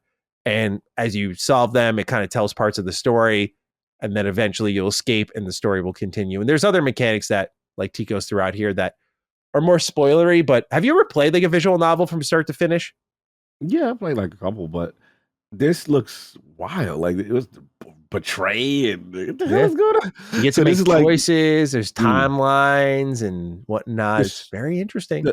The thing that Tico's has my attention is it does give me a little mini Squid Game energy on certain aspects of it. So yeah, it's different. So this is just DS only though, right? This is on modern platforms. It is? Yeah. This is on modern. Yeah, I would not recommend you a DS game nowadays. I couldn't imagine you holding a Nintendo DS in 2025 with Mr. Rog Ally on his DS. Yeah, not yeah. No, this is available on modern platforms. I don't understand. I don't remember the problem with the Nonary Games bundle. I don't think it'd be a big issue, but I wanted to throw it your way because I was like, I saw this writing and I was like, you know what? Maybe I did have Cog not correctly profiled on what he may enjoy in a game. Because I would say that Danganronpa and Zero Escape have those parallels of like high stakes kind of narrative and death being a prominent focus on these games. But I would say Danganronpa goes in the more ridiculous territory. And not that Zero Escape isn't ridiculous, but I think you'd take it more seriously and not feel as like uncomfortable playing it. How I would put it. Yeah. Uncomfortable. Yeah. I liked it. I'll give it a shot. I never heard of it. Yeah. I mean, obviously wait, because you're busy. I'm busy. I'm busy clearly now. You know, this would have to be, I probably would have to throw this on the Ally. Yeah, this is a portable game. This is a portable game. These started off as handheld games. They're kind of best at home there, you know. So. And what's cool is, you know, this is the year of Road to Tokyo for the Lord, bro. 18 hours. I'm going to have a lot of time to catch up on games and things. Yeah. So I'm excited for that. So what I'm doing is I'm preloading games now. Okay. Oh, you're thinking way ahead, bro. You're ready for that flight. Yeah, I love that. He's on it. There's a couple stuff on anything that, you know, stuff that, and plus sometimes you get bored. You want to play, you know, you want a different palette, switch up, you know what I'm saying, kind of thing between breaks and stuff. So yeah, I always go in with this mindset of like, I'm going to grind the fuck out of this like one thing on the plane, and I always end up switching. I switch all the time. Yeah. It's funny you say that. So I got that, and then obviously LA. We talked before offline. You know, that may be in the plan. That's actually going to be in the plan. I can officially say, you know, I will be around, you know, whether it be the Games Fest stuff or whatever Xbox is doing with the showcase stuff. I'll be in the LA area around that general time. So that's looking like that's going to happen. So that's another 8 going and 8. So I'm starting to preload with games that I want to, you know, that I haven't given a shot yet. And then my majors that I can make dents in, you know what I'm saying? So I have that nice little balance. It's funny. I started Zero Escape on a plane. Now that you mention it. I didn't think of that. Yeah. Zero Escape Virtue's Last Reward. I started on a plane. And there's some games are perfect playing games. Yeah. The tough part is like I'm not afraid to admit I play those games with walkthroughs. Like maybe I do better nowadays, but when I was in college first starting these games, bro, like they're tough. These are tough fucking puzzles. I mean, that's the core gameplay element. So I just play them as visual novels, but like if you want the puzzle element, you can engage with it that way. Like I mean, bro, I'll just say they brought in like Schrodinger's cat for like a solution to a puzzle, and just sort of the way you have to understand that to think about the puzzle. Again, the game will make you feel stupid. It's like, remember we talked about like talking to someone like Josh Sawyer, you just immediately feel you feel like an idiot. Yeah, like it's that the game. yeah, exactly. Oh, okay, I got you. It's that experience the game where you're like, how the fuck did someone do? How did you know this? Like, how did you think of this? It's unbelievable. So, I just want to put that on your radar. All right, Cog. Well, that's it for a little bit for us on news. Let's go make some news ourselves, shall we? Let's go talk with Avowed's game director, Carrie Patel. All right, joining us now is game director Carrie Patel. My second interview with you. How are you doing, Carrie?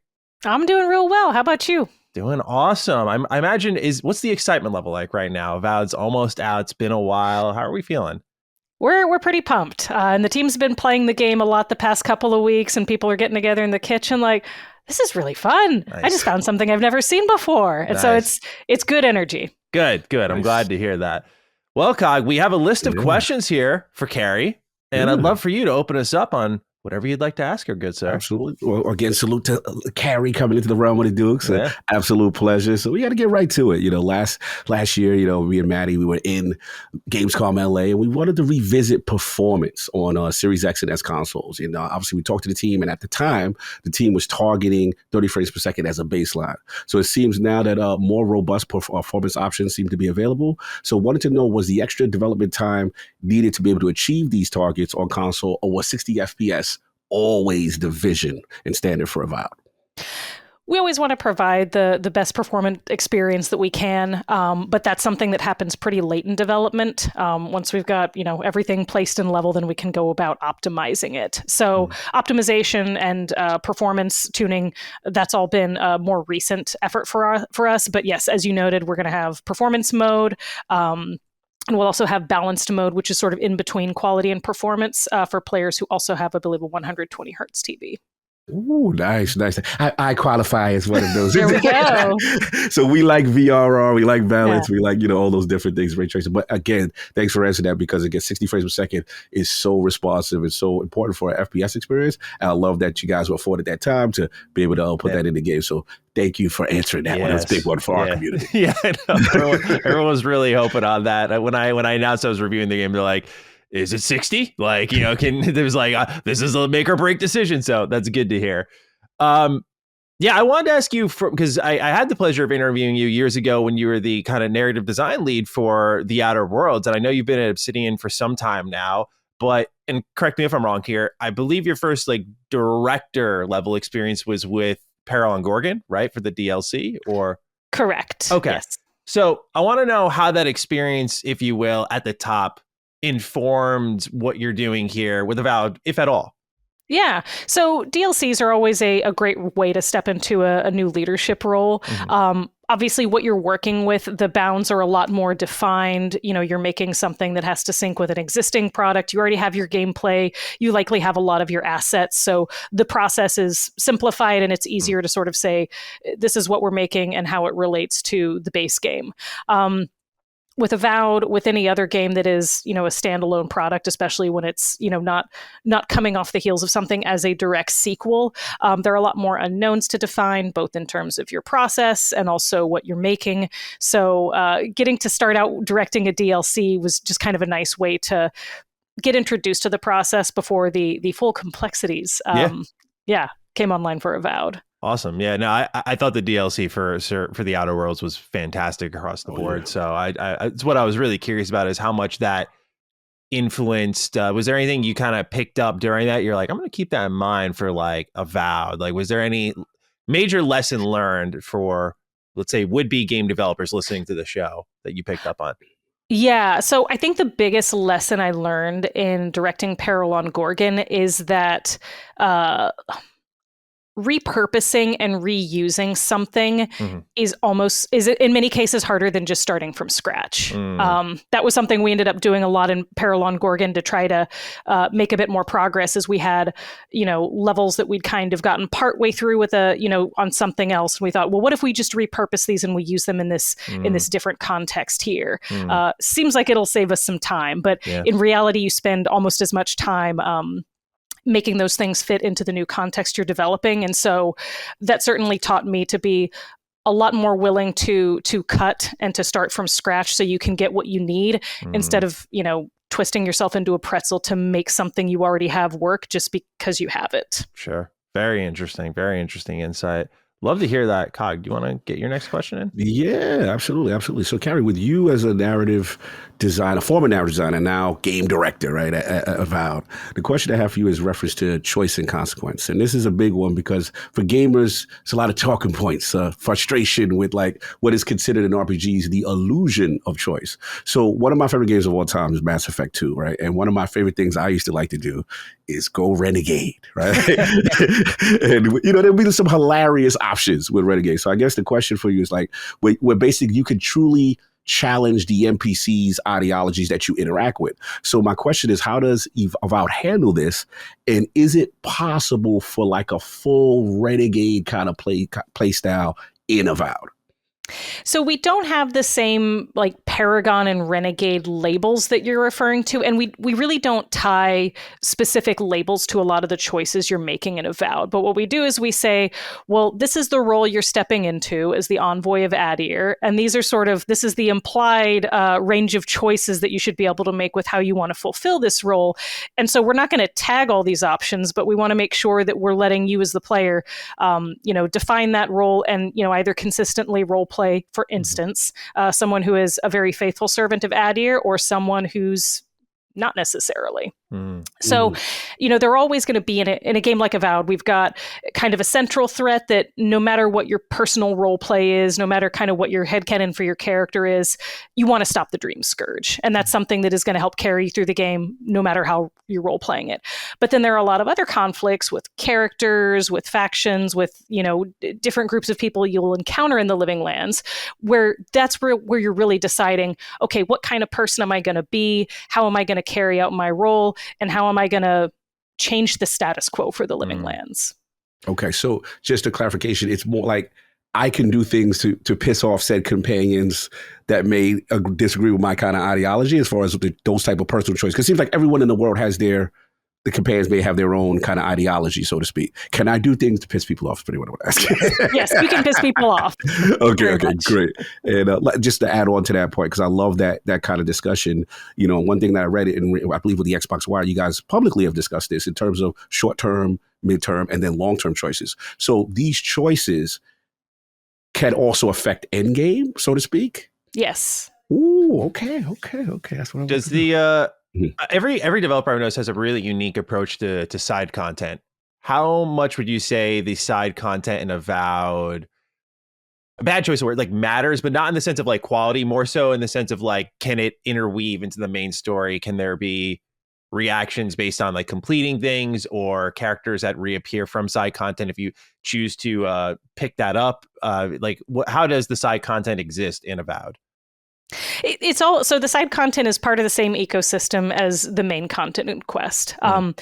Obviously, there are good mechanical reasons to do side content. You'll get more XP, more materials to upgrade your gear. But also, the side content is where we get to put a lot more flavor and a lot more character that's informing the world you're stepping into and showing some other sides of the conflicts that you're encountering.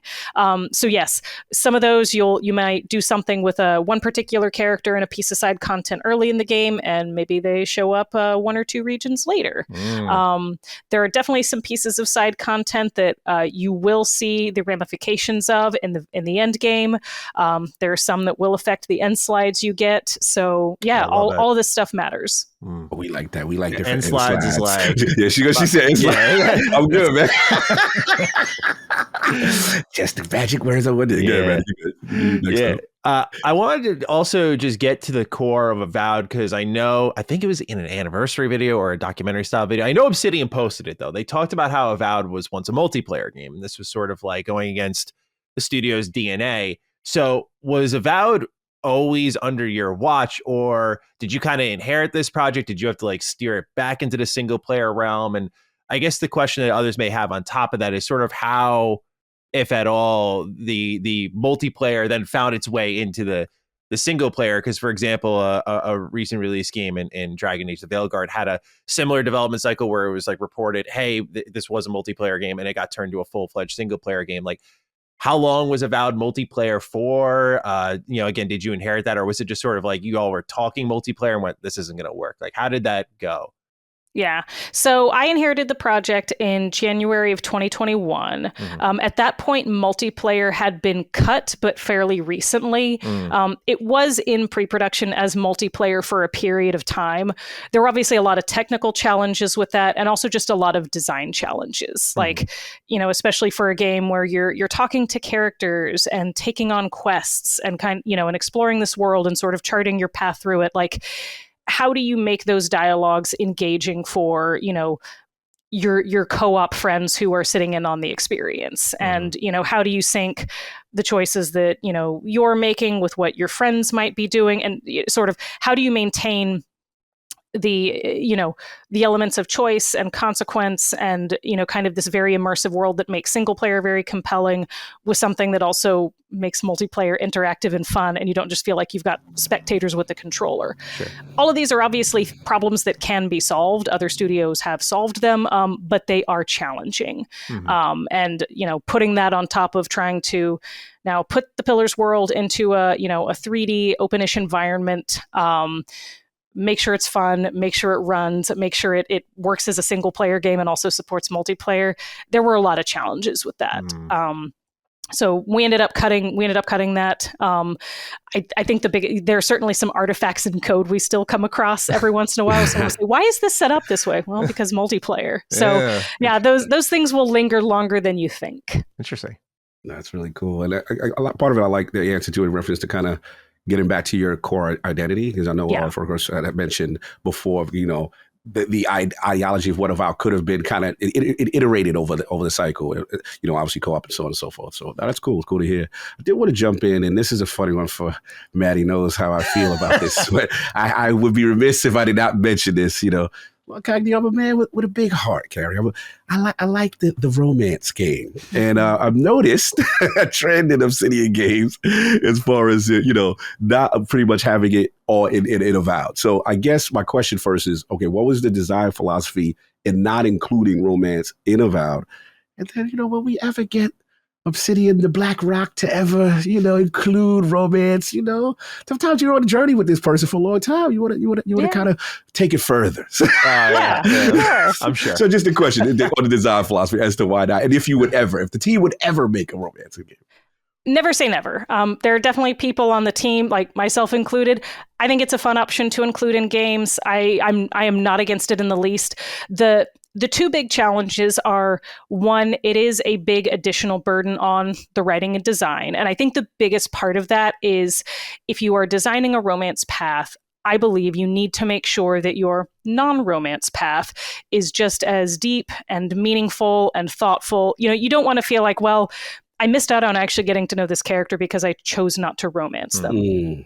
Again, it is a thing that can be done, but every game development process is a matter of making choices about what you're going to execute on and what you're going to have to say maybe next time. But the second part of this is, I think when romances are done the best, it maintains the original integrity of the character you're romancing. You never want this companion you're getting to know who, in theory, you like because they've got a fun personality or interesting beliefs or just something really magnetic about their character. You never want that character suddenly change into like a, player worshipping mod just because you've entered the romance path. And so I think, for us, allowing those characters to stand on their own 2 feet, in some cases, we've been able to tell stories about those characters and their personal lives outside of the party and sort of what going on this journey with the envoy then means for them that we wouldn't necessarily be able to tell if all of these characters had to be available for romance. Fair enough. Unfortunately, fair enough. I mean, you're making great points. Maddie's smirking and laughing because he's on your side, by the way. This is an internal debate. You got to do it right if you're going to do it at all. I'm just saying. Fix your face. Fix your barrier. But you made a valid point. Just hopefully, in the future, if we decide to do it right, just remember I was the advocate for that. We're looking at you in the studio. I'm the envoy for man. Yeah, I definitely respect the choice of romance because I feel like one thing Obsidian's done, particularly I think of with the Outer Worlds, is I do think of Parvati and her arc that she kind of goes on and her companion quest. And that, in a sense, that is like a you're not romancing her, but it is a romance storyline. I think it's from like a different view. Like I feel like every game kind of puts you in the driver's seat of that romance, and the idea with Parvati is kind of like you're playing wingman and walking this very charming character through that. Were there any influences from, like, that's one of my favorite characters ever, just to be clear. Were there any influences from that character kind of found in Avowed at all? Obviously, you want them all to be distinct, like Parvati to stand on her own 2 feet, but that sort of writing philosophy, that approach to like characters and maybe their love lives or whatnot, would that be found in Avowed at all? I think so. I think the biggest thing that makes Parvati work so well is she is just a charming, well-written character. Kate Dollarhide in particular did an excellent job with her, and that personality comes through. And even in a world that is very grim and very satirical, she manages to be a beacon without feeling like she doesn't belong in that world. And it's very well handled. But I think the other part of what makes those moments with her so memorable is that, they feel real. Like everybody's gone to a bar with their friends, like, okay, let me talk you through what you're going through. Let's sort through your feelings. Tell me what's going on. And so there's something about being able to find those moments. And I think they have to be optional. They have to be something the player's opting into, but where you get to take a little more time and slow down and kind of, develop your relationship in a way that feels kind of naturally paced. And the thing is, if a player's not here for that, it's like, well, that's fine. You don't have to have all these moments. But for players who really like getting to know their companions, we've put a lot more of that into Avowed in terms of the party camp conversations that you can have. Party camp is basically your hub for upgrading, for talking with your companions, stuff like that. And so that's where you're going to have these quiet moments, in between quests as you're moving through the world, where you can kind of see where people are, kind of talk them through what's going on and maybe get a little bit of insight from them about some of the threats you're facing. But it's also where, we really wanted to kind of slow down and let some of these relationships and these characters develop at a natural pace, both with the player character and with one another. So that's definitely something you'll find in Avowed that I think was handled very well with Parvati in particular. I love that.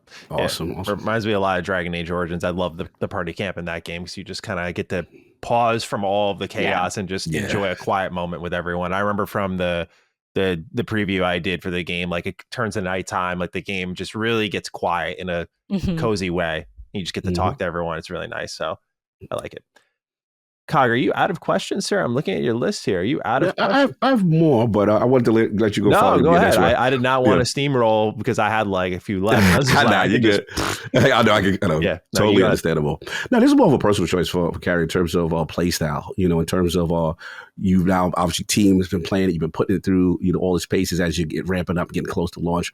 What has Carrie's personal play style been? What style have you gone through? I'm doing the court augur right now. I like that. I like being like a seer and getting to really infiltrate people's minds. But what are you going for?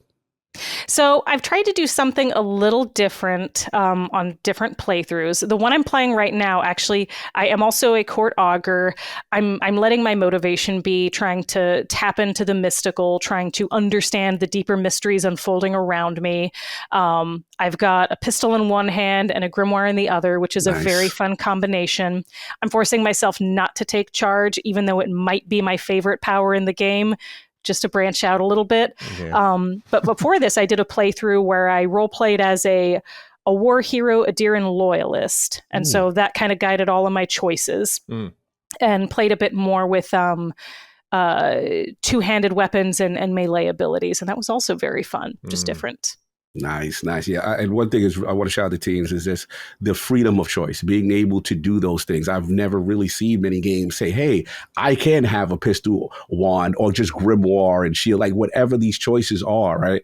Being able to say, okay, I can adapt this play style and utilize that. And then obviously, you could switch between loadouts on the fly. Just was really cool. So shout out to the teams for that, because you rarely see that kind of stuff as far as the combat. And I thought it was pretty well executed so far. Thank you. I'll share that. Yeah. The backgrounds are something that I really like that was added to this game. I like the noble scion, just very, very posh, very, how dare you, I want to know if these tags you see, like you can use your might and kind of, are these flavor text skill checks? Like, are there moments in the game where you'll be able to kind of find a unique option because of your background, or is it kind of designed to create the headcanon a little bit to kind of fuel that playthrough? It's a bit of both. So we wanted to provide those starting archetypes in part as kind of a basis from which players can begin to role play. And you can lean into them. You can also say, well, I picked this because I liked the starting weapon and the starting attribute points, but I actually want to role play a different way. So they're not restrictive in that sense, but it does give you some starting flavor in the world. As you go through the game, you'll see dialogue options that are some of which are gated by your background choice, some of which are gated by your attributes, which you will continue to raise over the course of the game. And some of those are flavor options, but some of them are meaningful skill checks that will give you options in quests, in dialogue that you would not necessarily have otherwise.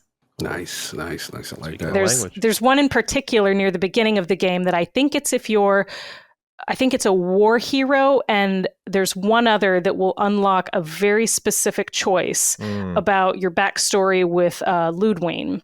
And the choice you make there, if you make one, will be remembered through the game. Interesting. Yeah, okay. That's what I noticed is that there are some conversations in this game, like when I was previewing it, I'm forgetting... what do we call him? The Golden Surfer Cog? We call him the Golden Silver Surfer. Yeah. Love it. Yeah. You meet that godlike. Yeah. You meet that godlike, and this dude's conversation is insanely long and in depth, and the amount of moments you can kind of filter your character into it and get unique responses out of him. And it's not like just this one-time thing. So I'm just really curious, like, the challenge that was and how often I imagine you guys had to do it in the game. Like, just talk a little bit about what went into creating conversations like that, where they, you do like that first pass, that second pass, that third pass. You likely have to keep returning these conversations and be like, we can add this. Like, is that how it usually goes for you folks? Or what really happens when you're making these branching conversations that seem endless and limitless with like options available for you to kind of pick through? Yeah. So you definitely start these conversations thinking both, what does the player need to get out of this, and what's the core experience we're going for? Like, is this a little bit of sparring and a little bit of negotiation with someone who is not aligned with my interests? Is this someone friendly and helpful who I'm trying to get more context from? What's that core conversation experience? What's the flavor, and what does the player need to get out of it? And from that, we have usually a concept of our gold, silver, and bronze tier information. So there's the stuff that the player absolutely must learn from this conversation or from this beat in the game. We try to keep that to a minimum. But what's the stuff that the player absolutely must come away with in order to progress and for that to basically makes sense? We make sure the player is going to encounter that. Maybe we pop it into a couple other places. And then from there, everything else is flavor and choice. And honestly, the more that you can hang on to, the more that you can make optional for the player, which also means opt-in for the player, the more that you can say, we're willing for people to miss this in order for it to be a discovery for the players who do find it. I think the more you get conversation experiences and frankly, exploration experiences, gameplay experiences that both feel really personal to your playthrough, that feel rewarding and interesting because, again, you're finding something you went looking for, something that you chose. You're not on like the, locked in on the dialogue ride and seeing, all the little beats that we've said you absolutely will see. So yeah, a lot of it is just kind of starting from a very high level. What do we want players to get out of this? What do they need to know? And then making as much as possible optional beyond that. And then iterating, seeing how often people on the team say, I wish I could have said this. I wish I could have done that. And what out of those things can we incorporate while still keeping, that core experience contained? Yeah, no, that's awesome. I'm really glad the way you explained that made a lot of sense. I also want to shout you guys out because of the lengthy dialogue with these characters and also the branching paths and choices. One thing that I really appreciate as a person who sometimes can get distracted is you have that like show lore and dialogue history, but then also the subtext, which is like, okay, what? Because again, I'm not familiar with the Pillars universe. Yeah. They're utilizing terms. I am like, what does that mean? And to have that almost glossarized is really cool because I can now take a step back, wait before I make an important decision, revisit the text and get a lot of the context. Like, tell me about the thought process included because you don't really see that in games a lot, I feel. Yeah, so that glossary is something that we developed for Tyranny, which was another of our isometric games from several years ago now. And that was an incredibly useful function for all the reasons you've said. I remember it being a challenge on Pillars 1, right, you're writing these dialogues, and especially because you don't know in what order players are going to encounter content. And so you think, well, is this the first time they've heard of the Town Defiance Bay? Is this the first time they've heard of the Crucible Knights faction? Do we need to offer an option here to tell them to tell players what they are? And do we need to multiply that across every possible first point? So it means that we don't have to use dialogues to explain things that the player character would already know in game. We don't have to. We can let players opt into the amount of information at the time that they want. So once we developed that for Tyranny, we've made pretty heavy use of it going forward. We used it in Deadfire as well. Pentiment has its own version of this. Josh went in. Yeah, Josh got the Bible scriptures and the whole thing in there. Yep. Yeah, he went in. We had him in the realm of the Dukes too. I'm sorry. Nice. No. It's just, as you can see, it's a great feature. And even though ours is not an illuminated manuscript, it definitely lets players get comfortable in the world. Fair enough. I imagine this kind of liberates you folks to just kind of write as you please, like it just kind of lets you not think about the design, but more so just like what makes this character feel real, if you will, right? Absolutely. Yeah, you get to maintain that natural flow of dialogue. And it was very interesting because we knew we were going to have this feature. It was one of those things that we said, we've made it for previous games. We will get it working in Avowed. We just don't have it working yet. And it was very interesting to see kind of some of the feedback from playtests go from, I don't know what this is. I don't know who this is. I wish someone would tell me. They're not explaining these things. And it's like, I know. Just wait for the feature to come online. Yeah. We don't want to rewrite all these dialogues just to answer the questions now when the tool will answer them in a much better way once we have it in the game. Sure. So I wanted to ask you about the tone of Avowed to kind of, I guess, put the narrative into scope a bit for people listening, because I associate Obsidian with like just phenomenal writing, but also like a level of goofiness from time to time. I think of course, South Park, Fallout New Vegas, The Outer Worlds, of course. Like they managed to do this balance of like, I'm totally emotionally invested, but this is also kind of hilarious. Of course, I think Outer Worlds is just a perfect example of that. So what I want to know is, what kind of chord are you trying to strike with Avowed? Is there ridiculous nonsense at Avowed? Is this a game that takes itself very seriously? Like, where does it find itself on the Obsidian spectrum, if you will? I think Avowed is closest to Deadfire on the spectrum of Obsidian's seriousness to humor. Going from Pillars 1 to Deadfire, Deadfire got a lot more colorful, and I think also the tonal range broadened a bit. Like, you still have a very serious existential threat, but it's not about dead babies. So it's a little easier to kind of find a bit more fun. The color palette is more colorful. The world is quite a bit bigger. And so there was more room to incorporate like these little pockets of things like Nemnok the Destroyer and, the island full of undead, which was serious but funny in its own way too. So with a game like Avowed, we want to inject humor. We want to inject levity. We want to give players, a variety of experiences over their time in the game, because no one wants to live in like exactly the same emotional note for all the hours they're going to be playing. But you don't want to do anything that's going to undercut the story, the conflicts, or kind of the central thing you're telling the player. So, the challenge is to find sources of humor that still feel in keeping with the lore, in keeping with the world, and that don't feel like they're finding jokes, but they're not making a joke out of the player's experience in the game. And a lot of that stuff lives in characters, kind of exploiting their foibles, their personalities, their quirks, and also in finding interesting situations that are, kind of funny and relatable in their own way. Like some of the first characters you can meet in Dawnshore when you step off of the docks are these two merchants. And it turns out that they are exes. Yes. And so the way they talk about each other, it's like, even in a fantasy world, you're going to have bickering exes, and that can be fun. Sure.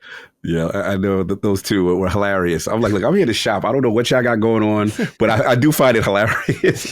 I wanted to add on to the question that Maddie had in reference to that, and in terms of being able to do that kind of stuff, or having the levity, having all these in-depth characters in this world versus open world, right? Because I feel like you guys, been in a pocket of kind of like knowing where you are and where you want to create as far as a hub world with the density and these guys. Do you think that plays into a fact? Because I remember at one point the statements where Avowed was said to be a different thing at one point, potentially overall. A lot of us were like, oh, it's going to be Skyrim, that kind of thing. And then it was like, no, we're going to pull this back. We're going to do what we do. Do you think that allows this kind of writing? What are the advantages of hub world for Obsidian? So from a technical standpoint, obviously there are things that make building a series of regions easier than building one giant open world. There are trade-offs either way. But from a content standpoint, there's something about having these hubs that allows us to kind of have almost these contained experiences and stories and kind of aesthetics also that can be really distinct and really, really clear as you're moving from region to region. So, what you encounter in Dawnshore in your first region of the game, that's where we know we're going to start introducing the conflicts of, the Adiran presence in the Living Lands. We're going to start getting rumors of the Dream Scourge, but, you're not going to see quite as much of it yet, quite as much of what it means for the island and for the people. But we know that as you move into these other regions, that's going to allow us both to bring some of these conflicts out more, to show different sides of them. And it also really allows us to create a series of regions that look and feel very distinct from each other. Mm. That's awesome. Love diversity of biomes. Love that kind of density. And then again, shout out to the teams for one thing that really impressed me was how, I think, Maddie, we talked about it in our preview, was it's more expansive than I thought it was. Yeah. When you think, maybe you think it would be smaller. And I was like, no, this is very more expansive. And again, the verticality, being able to climb up on buildings and do stuff. I was like, I wasn't expecting to do all of this in these spaces. So again, salute to that so far. Yeah, I love that. Cog, I have future related questions beyond Avowed, if you will. Is there any others you wanted to squeeze in that were more present before I shift the tone a little bit here? Well, those are the most of the present ones that I had, again, just getting those out the way. But yeah, we can talk about the future. All right. I talked about how much I love the Outer Worlds DLC. I think it's fantastic. Obsidian are still some of the best DLC crafters in the game.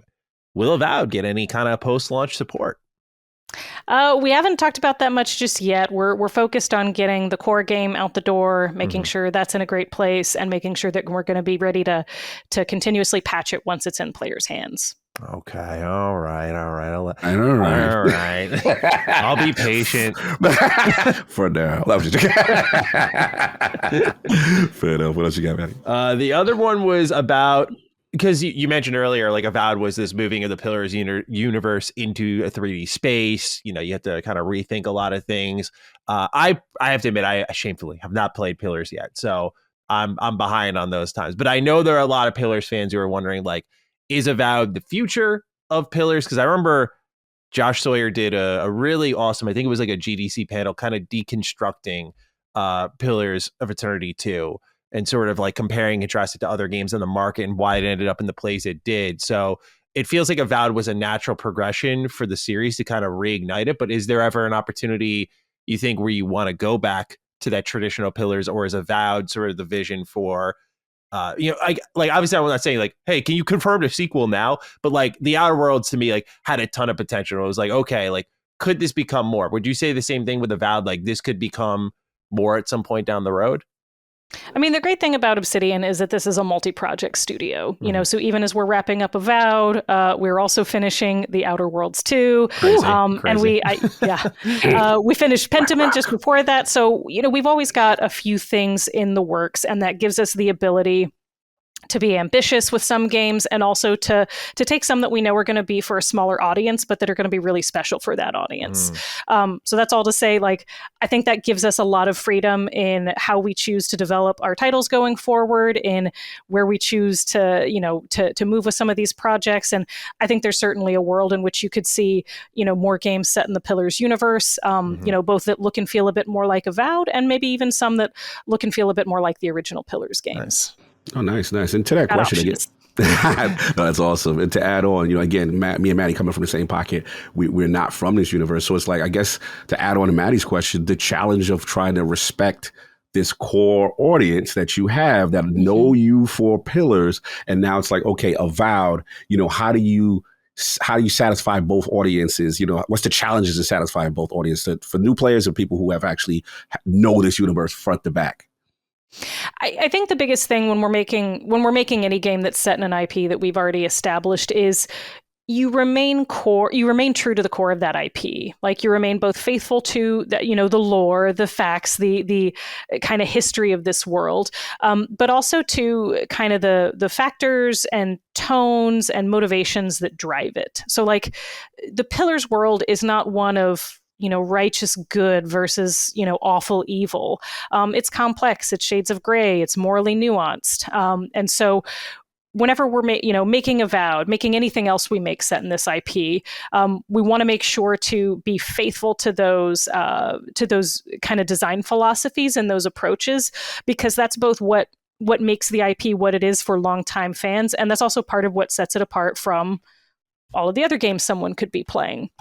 So its key is maintaining fidelity to those philosophies and that lore, but still looking for opportunities that are fresh, for stories you haven't told, maybe pockets of the world you haven't delved into, conflicts and dynamics you realize you've kind of set up or implied somewhere that are, rich for a new game, which is basically what we did with Avowed, right? Because we said there's this setting called the Living Lands that we've talked about in lore. It excites us a lot as devs. We've never set anything there, so it's a place where we could go and find some new stories to tell, some new content to build, but still make sure that it is in the same vein of the games we've already made. Awesome. Again, as a person who's new to this universe, one thing I like, Manny, is a lot of morally gray stuff going on. So she's on board with that one. I was like, okay, these things happen in this world. I got to find out more about the Dream Scourge. Yeah, I had one final question. It was, I love how, from like a business point of view, I love how Obsidian does things. I like how, despite being a Microsoft first-party studio, and having this opportunity to be flush with cash, let's go all in on one project, you guys have really embraced your studio identity and enhanced what you already did well. What you talked about is like the multi-project approach. And I just feel like we're at an interesting point in the games industry where we're seeing like every game has this feel of like one and done, right? Like, it is this feeling of like, we're going all in on this big AAA game, like 400 developers at once. We're going to get another studio to assist us. And that's just the way of the world here. Like, what do you see in sort of making games like Avowed, like managing, I guess, those first party studio expectations versus like embracing your studio's identity? How does, it's a very broad question, but how does that feel? Because I always try to point to studios like your team, Insomniac, these kind of teams that just, I think, are really wisely making games for different audiences, and I think how important it is. So what do you kind of see as someone on the inside of sort of the economics, if you will, of making games like this, having multiple projects kind of the wheel? Does it relax you guys as creators knowing like, hey, it's not just on us to like deliver Avowed as a 10 out of 10 experience, or our studio is going to go under? Like, does this sort of help on the creative side of things? Like, what does it enable you guys to do with like such a multi-project approach? Yeah, so it lets us keep multiple teams active, as you've mentioned. When you've got kind of multiple projects going forward, you can afford to take more creative risks with some of them. You can afford to say, we're making the game we want to make. We're not making the one game that we feel like we have to make right now in order to stay afloat. There are obviously challenges that come with that as well. You have kind of a rolling train of expected ship dates, and then when you expect you'll be able to roll one team onto something else, and as with anything, you have to be flexible around what happens in the real world. But yeah, I think for us as a studio, certainly as we've grown, as we've joined Microsoft, like I think two things that have been very helpful to us are remaining faithful to a lot of the core design principles and philosophies that I think set most Obsidian games apart. This emphasis on player choice, player freedom, moral complexity, interesting role play, and that we can still make games that feel like they come from outside our wheelhouse. We can still make an adventure game like Pentiment or a backyard survival game like Grounded. So it doesn't mean that everything has to fall into the exact same mold, but it does mean we know where our strengths are, and we're continuously trying to find new ways to dig into those, new games to put them in, and remaining faithful to those.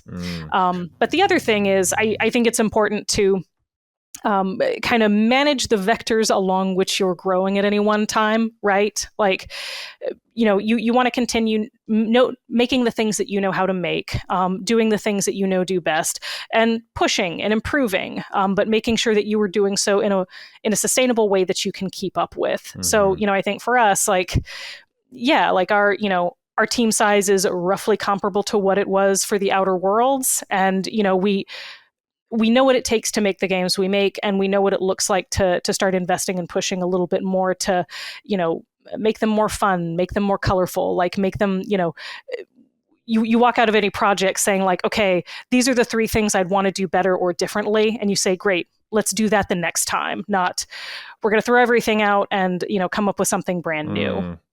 Yeah. It's gotta be a tough balance to strike, right? Like where you kind of cut that line. I've kind of learned through the process of just, working on a game, you kind of have these tough choices along the way where it's like, you can do anything, but you can't do everything. Right. And yes, exactly. It's just that tough line of like, where do you draw in the sand and go, this should be enough. Yeah. Yeah, no, absolutely. And I love what you said, Carrie, because, one of the things that I respect of Obsidian and why you guys are my favorite is just the diversity in the style of games. And there's a lot of times I'm like, I don't know if they're going to pull this one off, but we'll see, right? But I'll be honest, what I'm saying? Like there's certain games I was like, wow, like this, I'm actually surprised how much I'm enjoying this.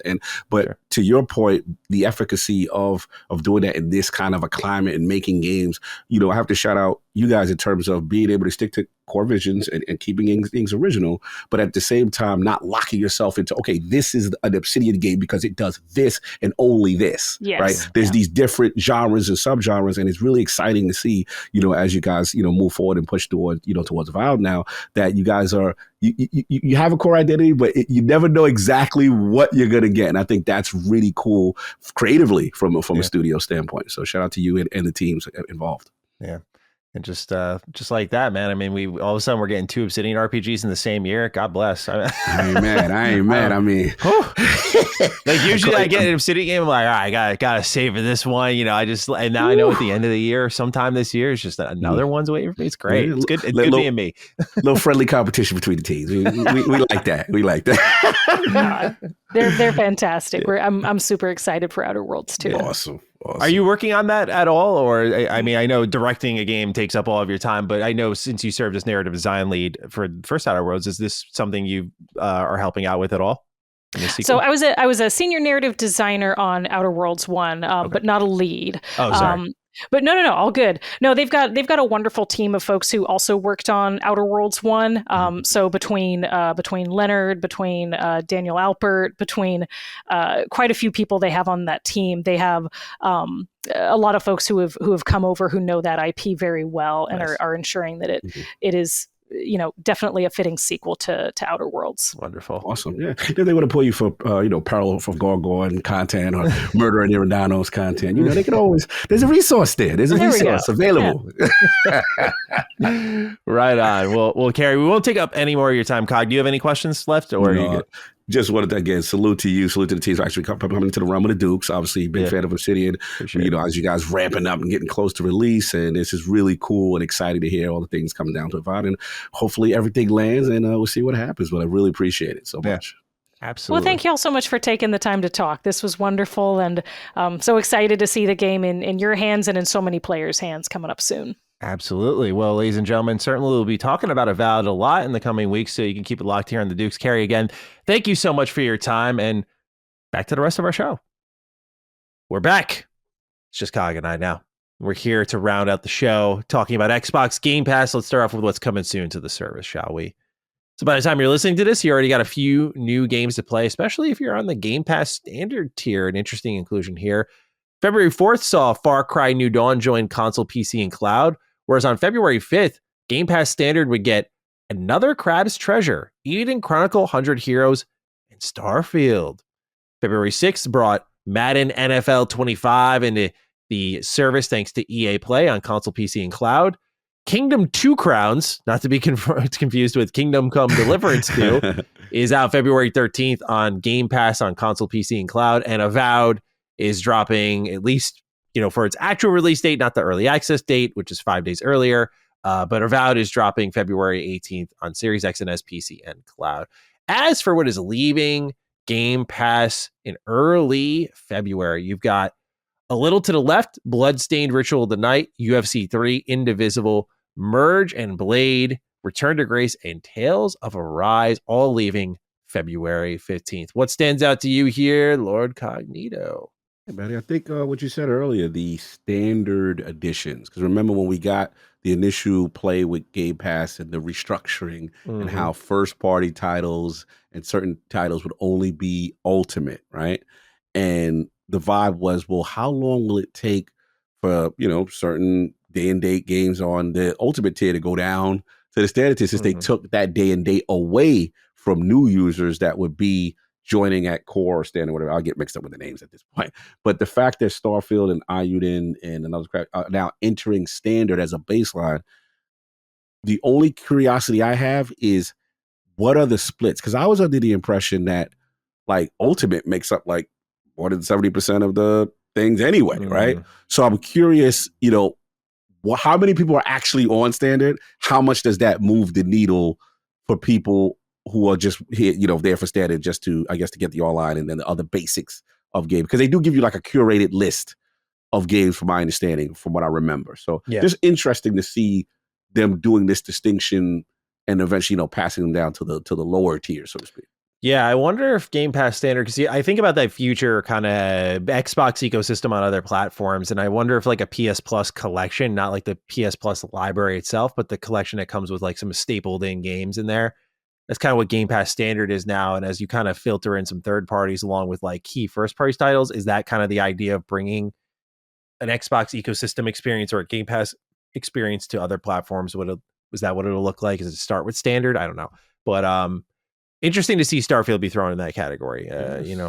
Rumor has it that there is news on the way for that game. So we'll see what's cracking over there. Maybe a precursor to something.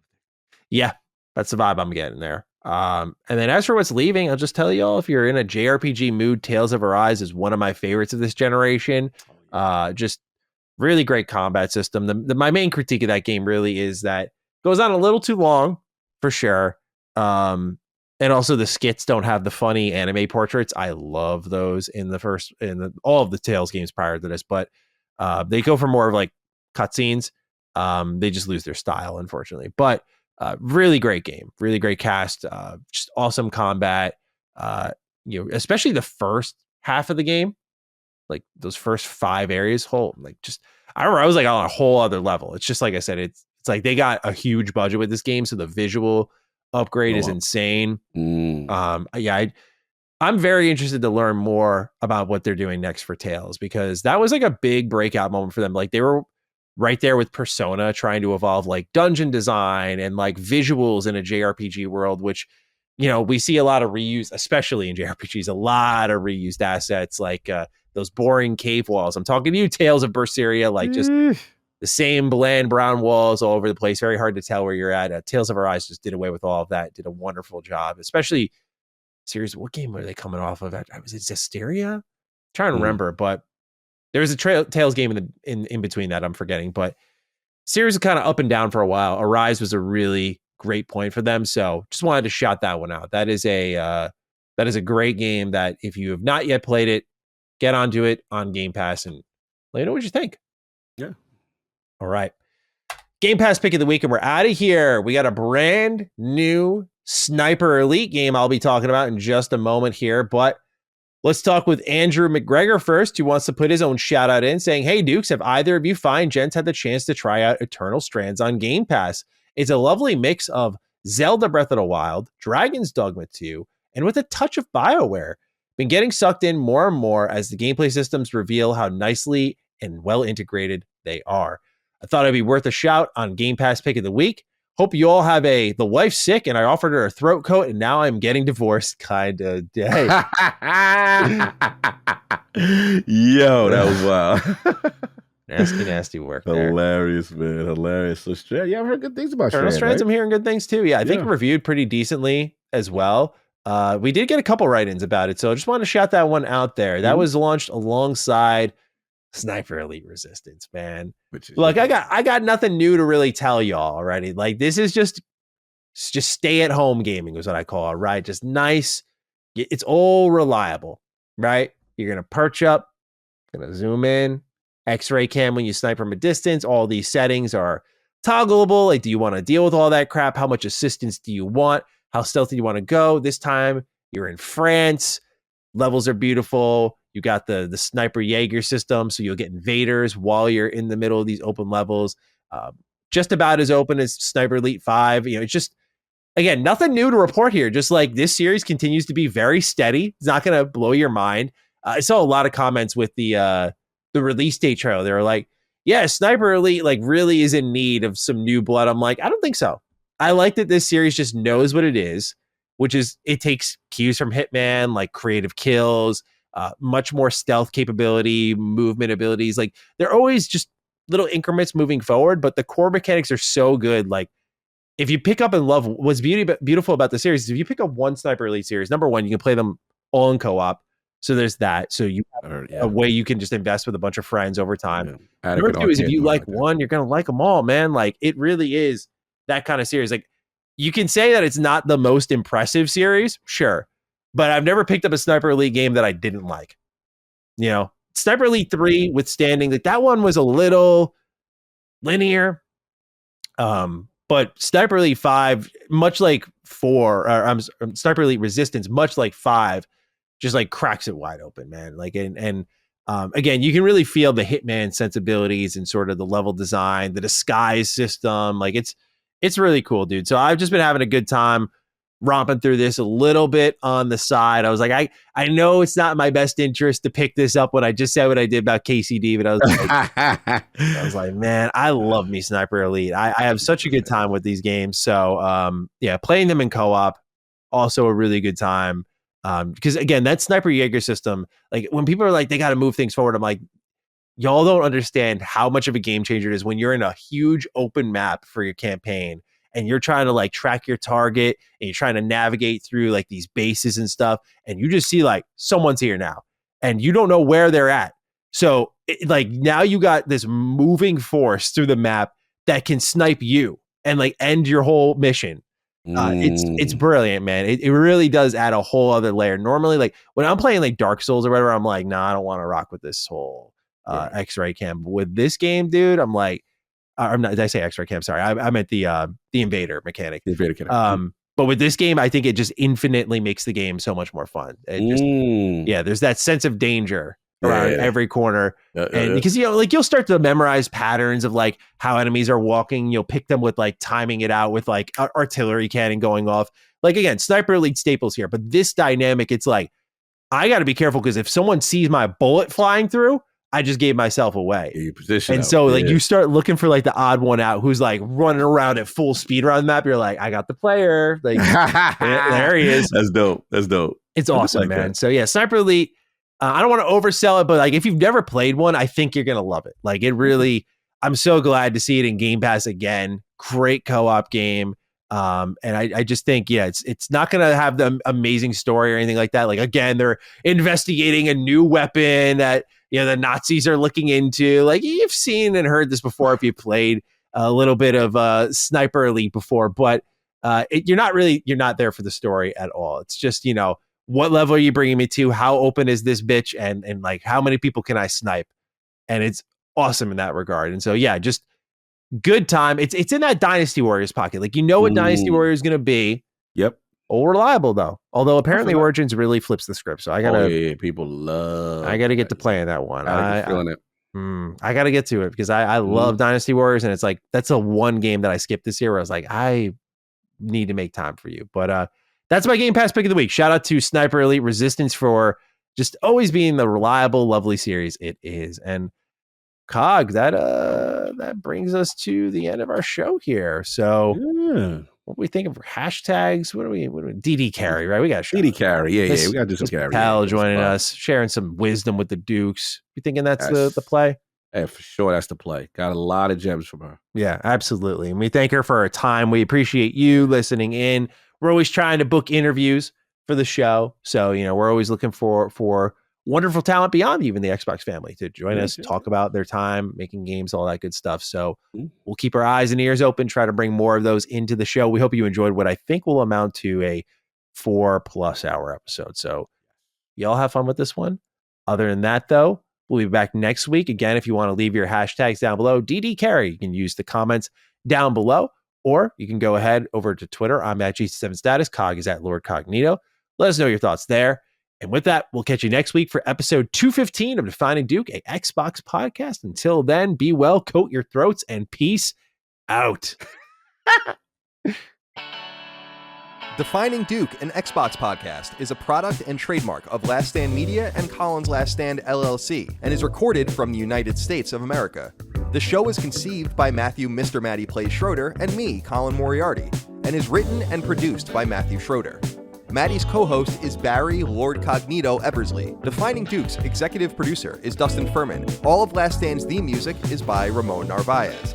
As you know, all of Last Stand Media's shows, including Defining Duke, are fan-funded on Patreon at patreon.com/laststandmedia. The following names are at the producer support level on Patreon, and we're thankful for your kindness and generosity.